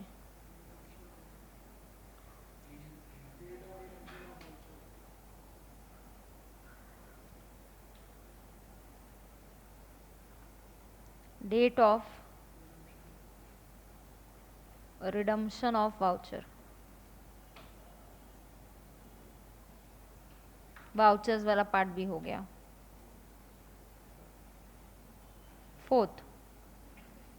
Fourth क्या है? Residual case.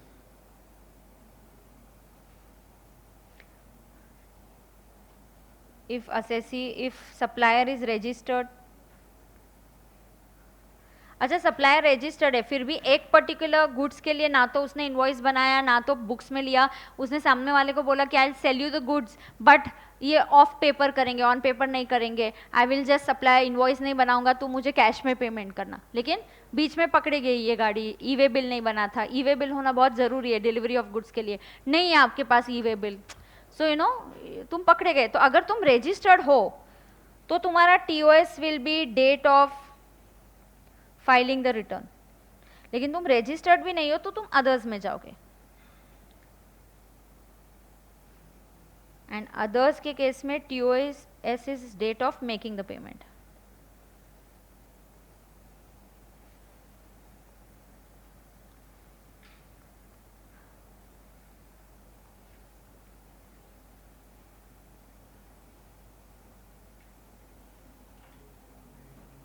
एडिशनल कंसिडरेशन,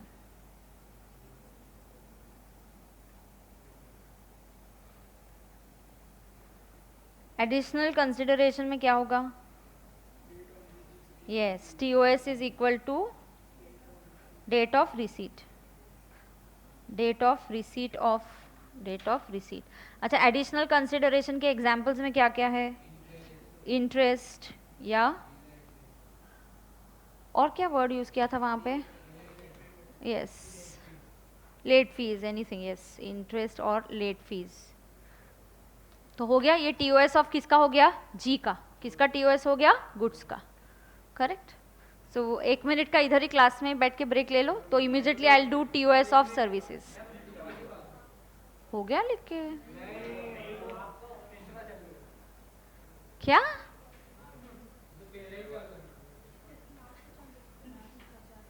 मेरा लिख के हो गया कि 30 सेकेंड में तुम्हारा लिख के हो जाना चाहिए। क्या तीसरा ही चालू है और पहला ही चालू है?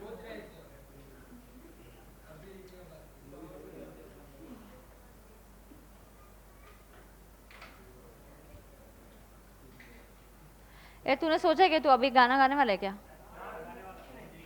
कुछ नहीं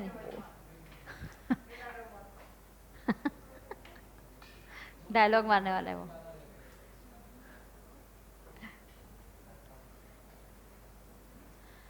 सो this is a summary that I have prepared. अगर एक दिन पहले एग्जाम के जाते वक्त आप पढ़ाई करते वक्त, सुनो कैसे पढ़ने का, आपको पढ़ाई करते वक्त कहीं डाउट आ गया तो इस पेज पे ही वो आपने लिख देना चाहिए कि नोट ऐसे ऐसी गलती हो रही है, ये नहीं करनी है। इस पेज पे स्टिकी नोट होना चाहिए कि I am going to revise this page 1 day before the exam. नहीं तो किधर तो लिख के रखा है कि एक दिन पहले पढ़ के जाना है और पता ही नहीं है वो पेज किधर है। All right, students, a break is over and we are on what topic right now? TOS. अभी goods का हो गया, अभी same 5 situations we have to learn for services. Exactly 5 same.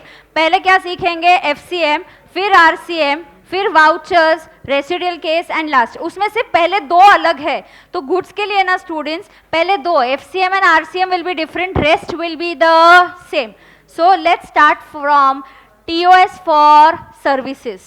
Okay, so let's open our theory and let's start from there. Here, ध्यान दे,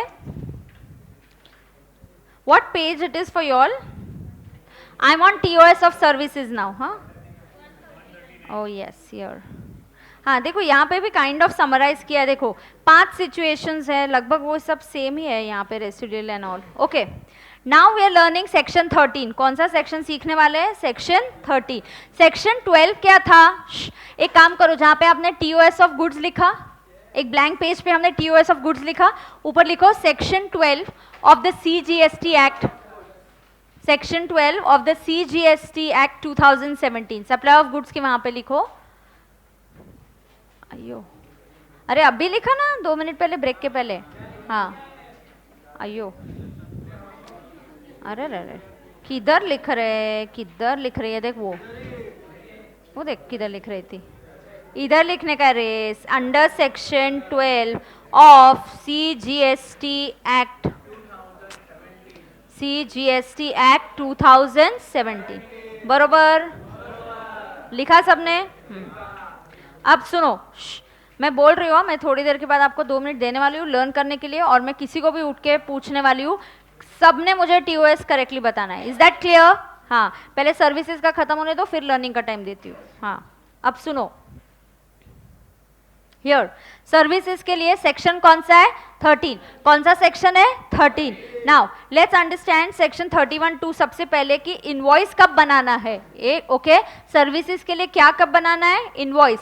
सो I should know when to make a invoice. आपने goods के लिए बोला ना when to make a invoice, वो सिखाया आपको। अब किसके लिए बता रही हूँ? सर्विसेज के लिए। अब किसके लिए बता रही हूँ? सर्विसेज के लिए। हाँ, सो ध्यान देना यहाँ पे, ये बहुत ही इंपॉर्टेंट है, इसको लर्न करना है। ये टेबल एक्चुअली इस चैप्टर में लगभग सब कुछ लर्निंग के लिए है, ऐसा कुछ भी नहीं है जो सिर्फ रीड करना है। Everything in this chapter, all the formulas in this chapter are there to learn dear students. Now normal service, please understand, ऐसा नहीं होता। अब मैं आपको बताती हूँ, कुछ गुड्स और सर्विसेज के बीच में थोड़ा सा डिफरेंस समझो। गुड्स टेंजिबल होते हैं, services are intangible. Now when I'm coaching, you can't see it, but yes, there is going to be a value addition in you after the coaching is done. That's the service. You can't see the services. You cannot see the services. You can just see the goods. Goods are tangible, but services are intangible. तो क्या होता है service के case में? थोड़ा सा मुश्किल ये होता है कि गुड्स का डेट, जैसे हम गुड्स में बोल सकते हैं, यहाँ पे बोल ही नहीं सकते। लेकिन जनरली ऐसा होता है कि सर्विस करने के बाद, जैसे अभी गो फॉर ऑडिट, हमने ऑडिट करवाया, स्टाफ वहाँ गया, ऑडिट रिपोर्ट हुआ, फिर सबमिट हुआ। नॉर्मली सर्विसेज के लिए इनवॉइस जो है बनता है after the services are done.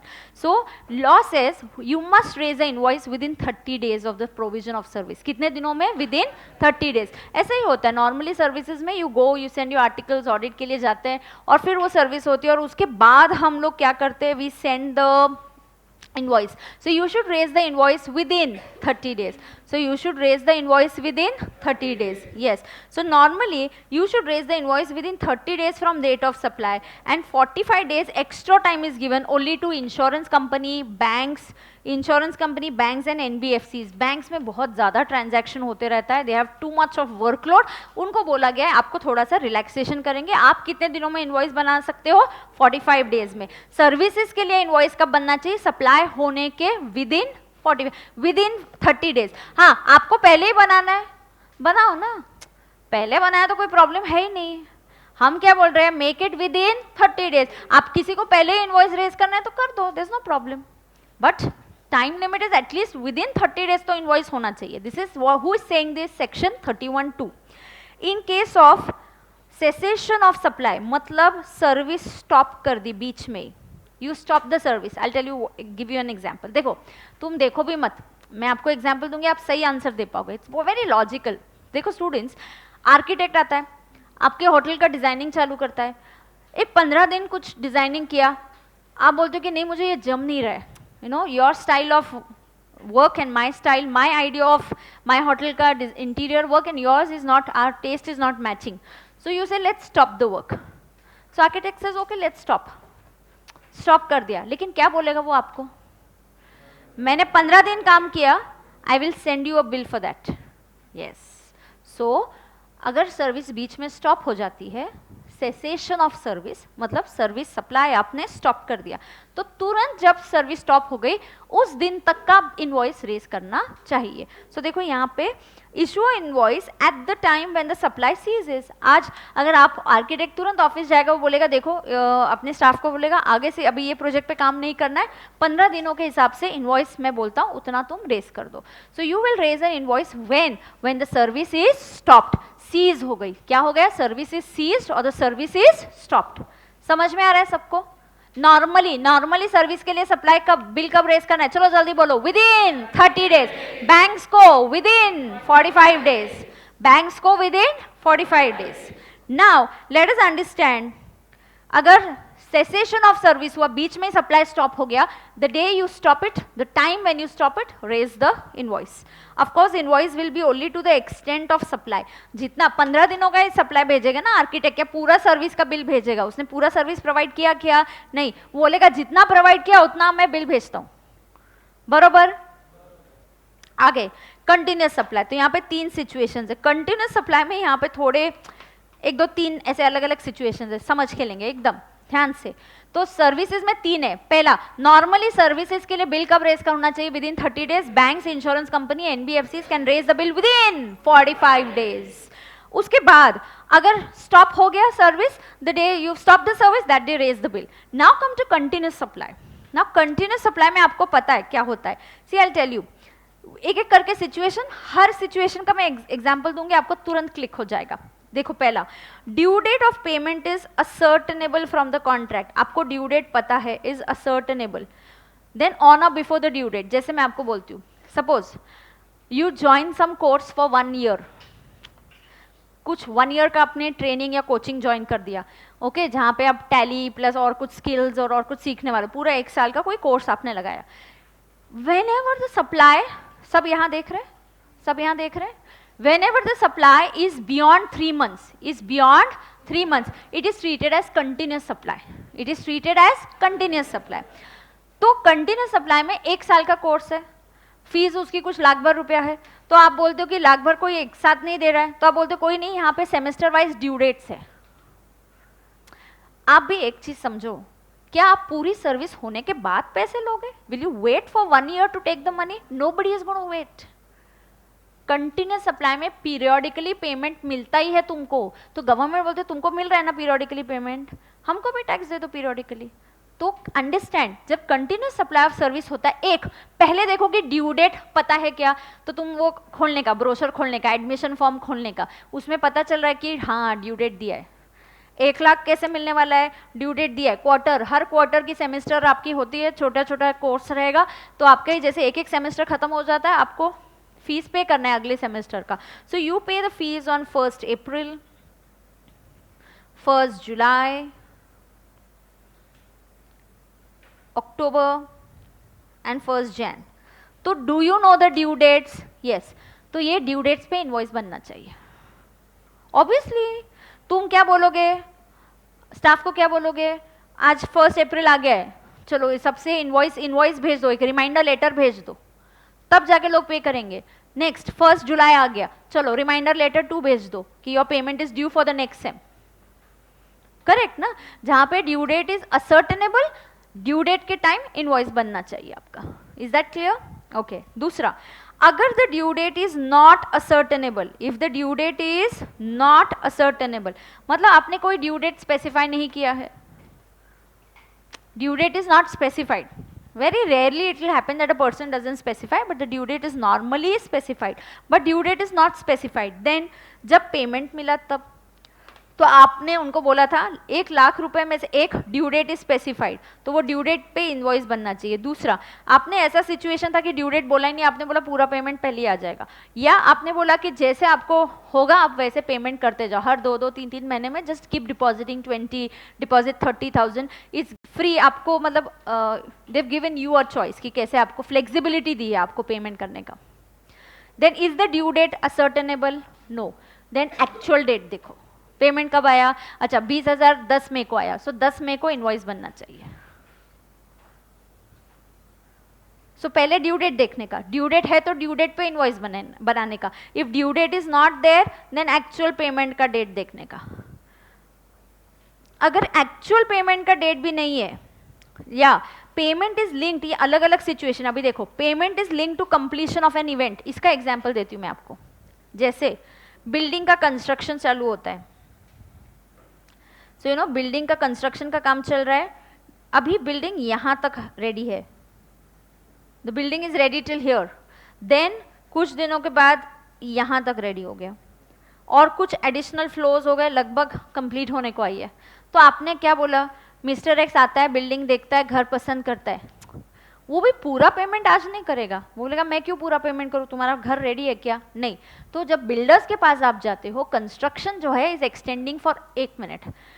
Construction और sale of flat, is it supply of goods और is it supply of service?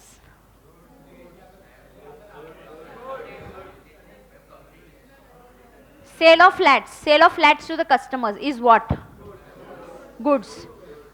Last page खोलो सब लोग और 10 बार लिख के लो it is supply of service. Schedule 2 में दिया है, चलो 10 बार लिखो और शेड्यूल पहले तो 10 बार लिखो, फिर मैं नोट्स में दिखाती हूँ किधर है. क्या क्या क्या? Sale of flats to customers is supply of service as per schedule 2. लिखो, इज सप्लाई ऑफ सर्विस. हाँ या आई हाँ ना, सो कंप्लीशन के पहले ही हुआ है, तो मैं पूछ रही हूँ, मैं थोड़ी पूछ, ऑब्वियसली बिफोर कंप्लीशन वाली डेट है. तो फ्लैट ही है ना, तो फ्लैट का कंस्ट्रक्शन चल रहा है, लेकिन अभी भी बिल्डिंग कंप्लीट नहीं हुई है, इट्स अंडर प्रोसेस.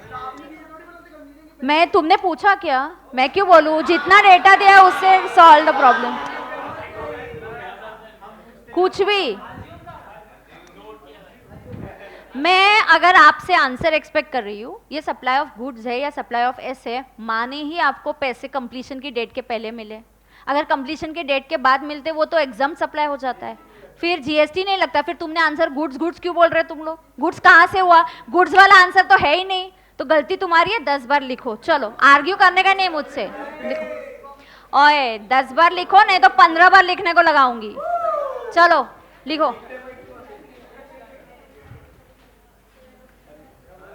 क्या लिखना मैं डिक्टेट करती हूँ ना. Supply of immovable property like flats, supply of immovable property, बड़ा सेंटेंस डिक्टेट करूंगी. चलो लिखो, supply of immovable property like flats,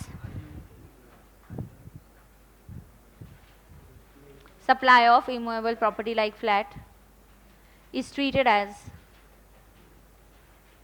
supply of service, is treated as supply of service as per schedule 2, is treated as supply of S as per schedule 2. Under CGST act 2017. नहीं नहीं चलो, is supply of service under schedule 2. एक minute, as per schedule 2. सुनो, ये sentence 10 बार लिखना. उसके ऊपर पहले तो हेडलाइन एक लिख के लो कि इट इज अज्यूम, अजम्पशन ऊपर लिख के रखो. हाँ, अजम्पशन ऊपर या ब्रैकेट में लिखो. अजम्पशन 10 बार मत लिखना, ब्रैकेट में अजम्पशन लिखो.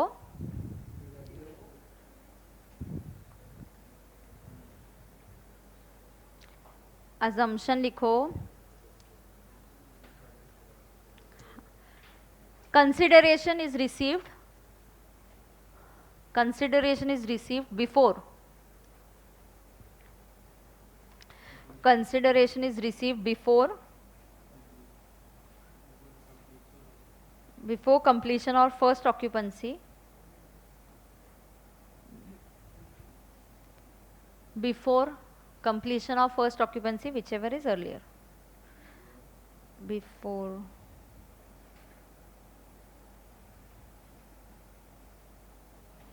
whichever is earlier.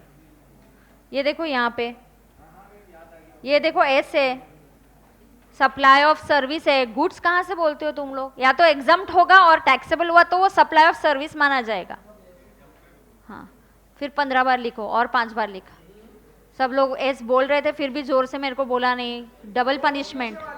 हाँ अच्छा, जो अजम्पशन है वो नहीं दिखना है 10 बार, लेकिन जो सेंटेंस है कि sale of immovable property like flats is going to be treated as supply of service, हाँ 10 बार लिखो.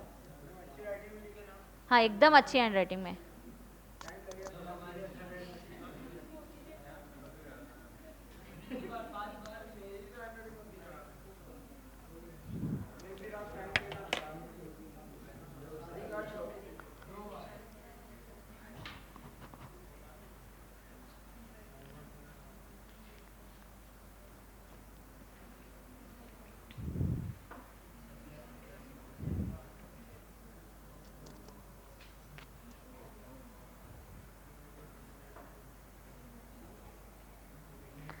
चलो 7 बार लिख दो.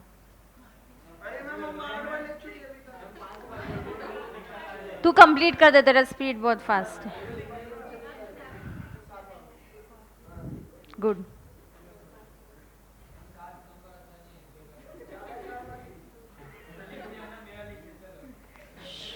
तू बात मत कर अभी.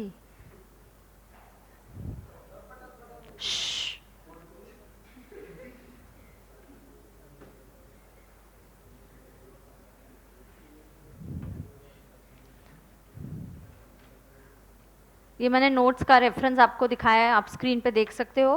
सेल ऑफ फ्लैट्स और offices to customers is supply of service. So we have learn that in schedule 2.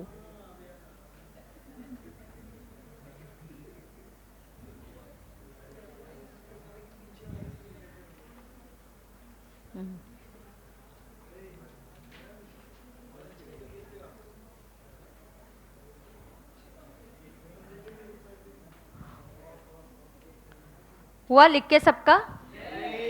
Supply of क्या है? Service.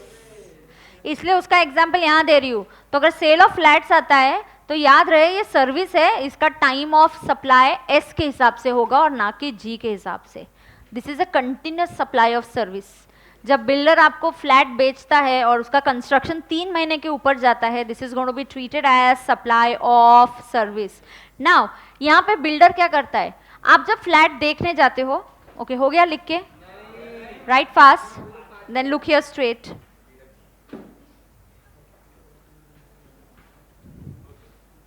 Pay attention, come on. Students, stop writing, pay attention now. Now understand. Understand. What is happening here is, what is happening, builder जो है पूरा flat construction complete होने के बाद पैसे नहीं लेगा आपसे. बिल्डर क्या बोलेगा? पूरे फ्लैट के बाद नहीं पैसे, इंस्टॉलमेंट्स पे देना. वो इवेंट डिफाइन करके देगा. He will give you a event. What is the event? वो बोलेगा कि बिल्डिंग ये फर्स्ट फ्लोर तक कंप्लीट हो गई तो तुमको 25% पेमेंट करना है. इसके आगे बिल्डिंग और आपका काम चालू हो गया और 4th फ्लोर तक कंप्लीट हो गई, तुम उसको बोलते हैं यू विल हैव टू पे another 30% of the money. And जैसे ही और ऊपर और एक फ्लोर आपका कंस्ट्रक्ट हो जाता है, यू टेल हिम मेक 100%, मतलब पूरा जो अमाउंट है बैलेंस पेमेंट तुम कर दो।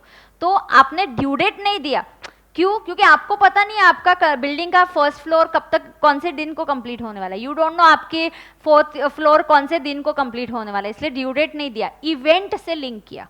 आपके पेमेंट को एक इवेंट से लिंक किया कि क्या इवेंट है, जिस दिन फर्स्ट फ्लोर कंप्लीट हो जाएगा सब कस्टमर्स को 25% देने का है। तो जिस दिन आपका फर्स्ट फ्लोर कंप्लीट हो जाता है, आप अकाउंट सेक्शन को बोलोगे चलो हाँ, जिन जिन कस्टमर्स ने हमारे बिल्डिंग में फ्लैट बुक किया उनको लेटर भेज दो कि हम as per the agreement first floor is completed and we had decided कि फर्स्ट फ्लोर कंप्लीट होने पे आपको 25% पेमेंट देना है।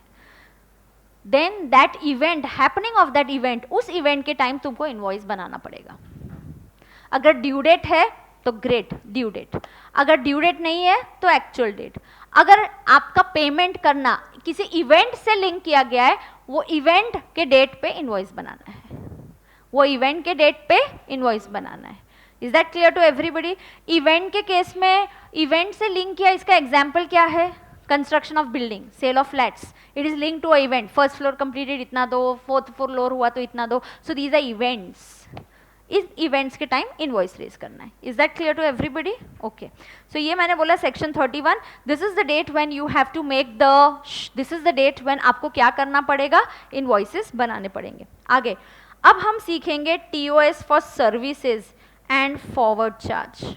तो किसके व्यू पॉइंट से सोचना है? फॉरवर्ड चार्ज मतलब सप्लायर के व्यू पॉइंट से। तो आई डेट और P date, simple. I date, no, listen now, no, I'll tell you one thing, listen. We'll divide this into two categories. Pay attention, look here straight, very easy this is, listen. Invoice के लिए 30 days का time दिया है। अगर आप invoice within 30 days करते हो, so you invoice is issued within the time. What is the time? 30 days oblique 45 days. 45 days का टाइम किसको दिया है? जल्दी बोलो, 45 days का टाइम किसको दिया है? Banks, insurance, NBFCs. 45 days का टाइम किसको दिया है? Bank, insurance, NBFCs. अगर आप पेमेंट विद इन 30 डेज करते हो, इनवॉइस विद इन 30 डेज करते हो, या इनवॉइस विद इन 45 डेज करते हो, then great, simply the I date और P date which ever is earlier. So तो जो भी आई डेट होगा वो लेंगे। पी में क्या कंसिडर करेंगे? जब रिकॉर्ड हुआ या credited in the bank, which ever is early. अगर आप इनवॉइस टाइम पे देते हो तो आई डेट और P date which ever is earlier. लेकिन अगर किसी ने इनवॉइस लेट रेस कर दिया, लेट, टाइम लिमिट हमने कितना दिया था 31 में, 30 डेज, फॉलो ही नहीं किया आपने 2 महीने के बाद रेस कर दिया, हम तुम्हारे इनवॉइस डेट को देखेंगे भी नहीं अभी, वो इंपॉर्टेंट ही नहीं है हमारे लिए। क्यों नहीं है? तुमने टाइम में फॉलो ही नहीं किया। Then what will be the TOS? TOS is S, मतलब सर्विस वाला डेट, जिस दिन सर्विस हुआ, या पेमेंट वाला date which ever is earlier. आपका इनवॉइस आगे 6 महीने के बाद का है, forget it, we are not going to look at it. क्यों? invoice is not raised within time, then service वाला डेट और पेमेंट वाला डेट whichever is earlier, ये पनिशमेंट मिल रहा है आपको। आपकी जीएसटी की लायबिलिटी प्रीपोन हो रही है। नॉर्मली सर्विस पहले प्रोवाइड की जाती है, normally most of the time service पहले प्रोवाइड की जाती है, फिर इनवॉइस आता है और फिर पेमेंट होता है। So here this is not good. So invoice अगर आप पोस्टपोन जानबूझ के डिले कर रहे हो तो कोई फायदा नहीं बन रहा। जीएसटी की लायबिलिटीज सर्विस प्रोविजन का डेट और payment date which ever is earlier. Okay, now if A and B are not applicable, मतलब आपके पास इनवॉइस नहीं है, पी डेट नहीं है, जो भी होगा, then date when the recipient shows receipt of service in the books, जब आप दिखाओगे कि सर्विस मिल गई, वो डेट बनेगा आपका टीओएस।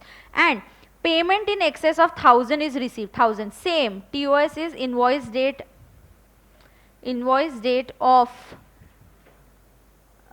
next invoice date, ऐसा कर दो, next invoice date। कौन सा invoice date बनेगा? next invoice date।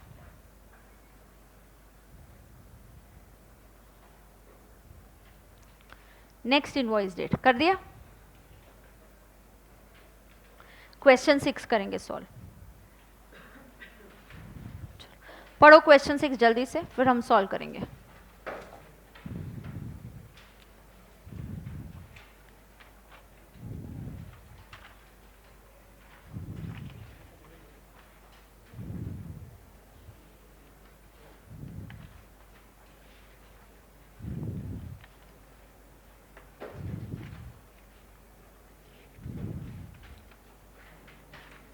No talking, please. Shh. Quickly read question 6 very carefully.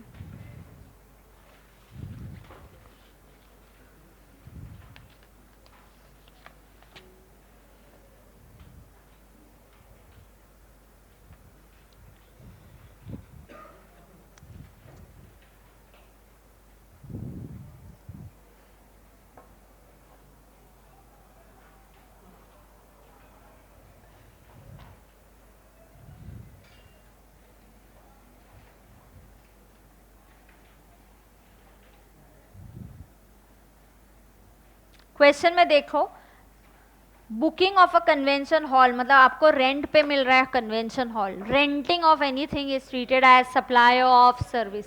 तो हम सप्लाई ऑफ सर्विस के हिसाब से टीओएस सोचेंगे. कन्वेंशन हॉल रेंट पे देना ये फॉरवर्ड चार्ज में ही आता है, क्योंकि आरसीएम में हमने जब पढ़ा तो ये नहीं था. चांसेस है कि आपको सर्विसेज के यहाँ आरसीएम है या नहीं, नहीं भी बताएंगे. क्यों? क्योंकि आपने आरसीएम वाली सर्विसेज आपके सिलेबस में है. You know 16 services are there under RCM. So renting of convention hall is not there under RCM. Legal services there, GTA services is there, sponsorship services, agent है, insurance agent है. यहाँ पे हमने देखा है बैंक रिकवरी है, business facilitator है. All this is covered under RCM. ये RCM में नहीं है. So ये क्या है? S है, supply of service है, और it is under FCM. Correct? So let's write down computation of TOS. Come on, quick.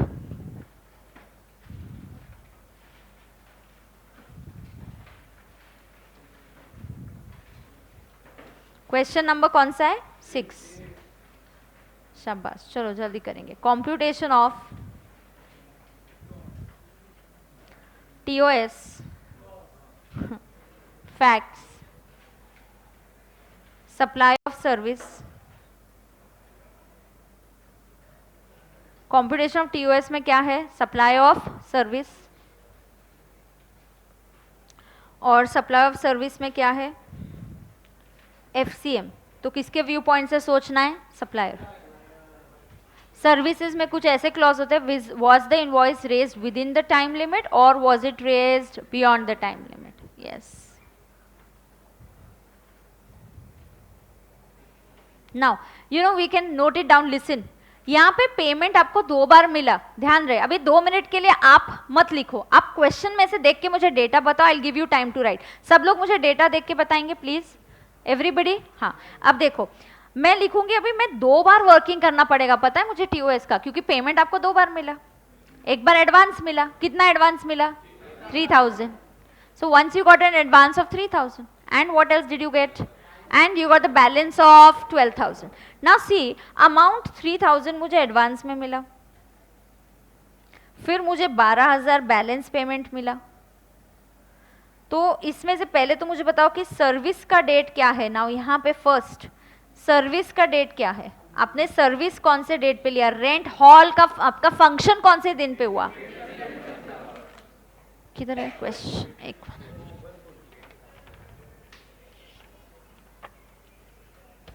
हाँ. सो बुकिंग हुआ, फंक्शन हॉल पे हुआ 15 सितंबर को. कौन सी डेट को हुआ?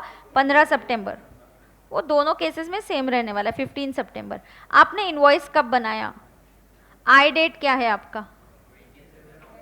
मुझे नहीं पता, डेट में से क्वेश्चन में से देख के बताओ. आई डेट क्या है? 27 अक्टूबर. Everybody, what is the I date? 27 अक्टूबर. सो 27 अक्टूबर इज द आई डेट. अभी मुझे क्या देखना है? Is this invoice issued within 30 days of the service? Yes.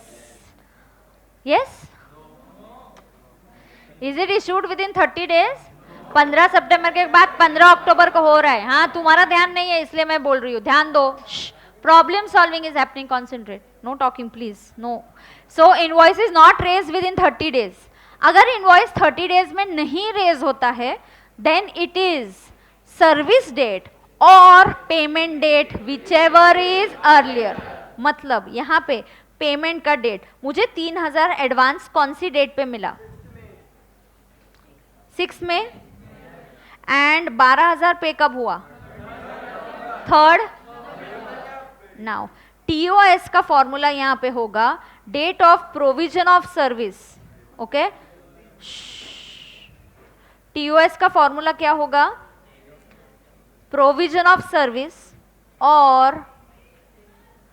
और payment date which ever is earlier. ऐसा क्यों? हम नोट लिखेंगे because the invoice is not raise within 30 days of providing the service.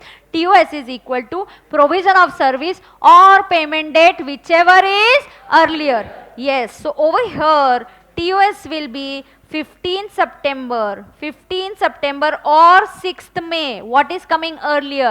6th May. So TOS is going to be 6th May. और सही है, advance दे दिया पहले तो उसी दिन TOS होगा. दूसरा 15 सितंबर या 3rd November. What is earlier? 15 सितंबर.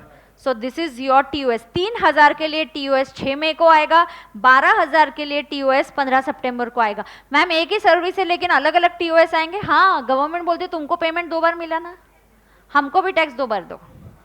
3000 पहले मिल गया, उसका 3000 का टैक्स पहले दे दो.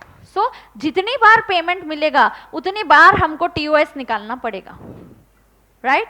सो राइट डाउन फैक्ट्स लिखा, ये इतना लिखो, फिर मैं नोट भी दूंगी आपको नीचे.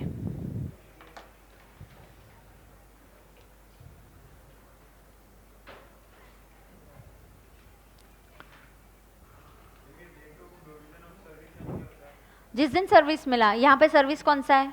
Hall renting. तो तुम्हारा फंक्शन कौन से दिन हुआ? 15 सितंबर. तो that is the provision of service. जिस दिन सर्विस प्रोवाइड की आपको.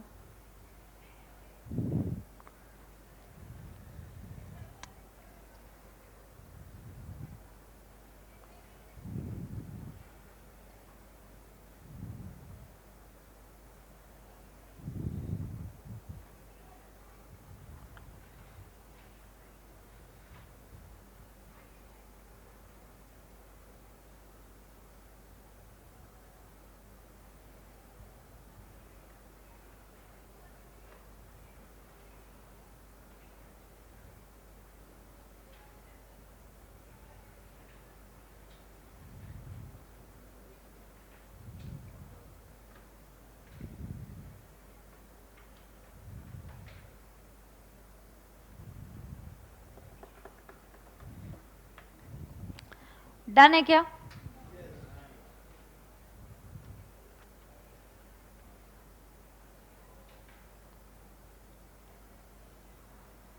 फिर मुझे नोट डिक्टेट करना है.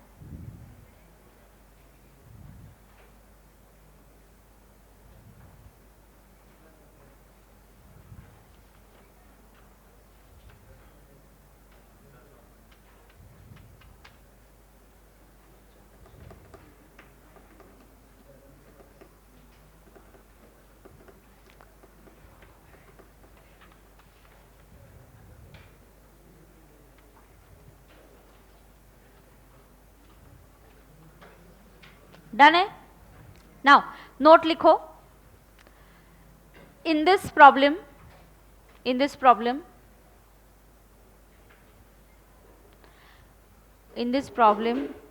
invoice was not issued.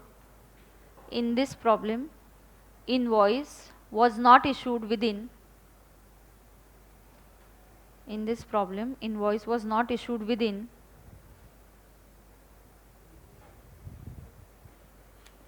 In this problem invoice was not issued within 30 days from provision of service. Was not issued within 30 days of provision of service. Was not issued within 30 days of provision of service. Therefore TOS is equal to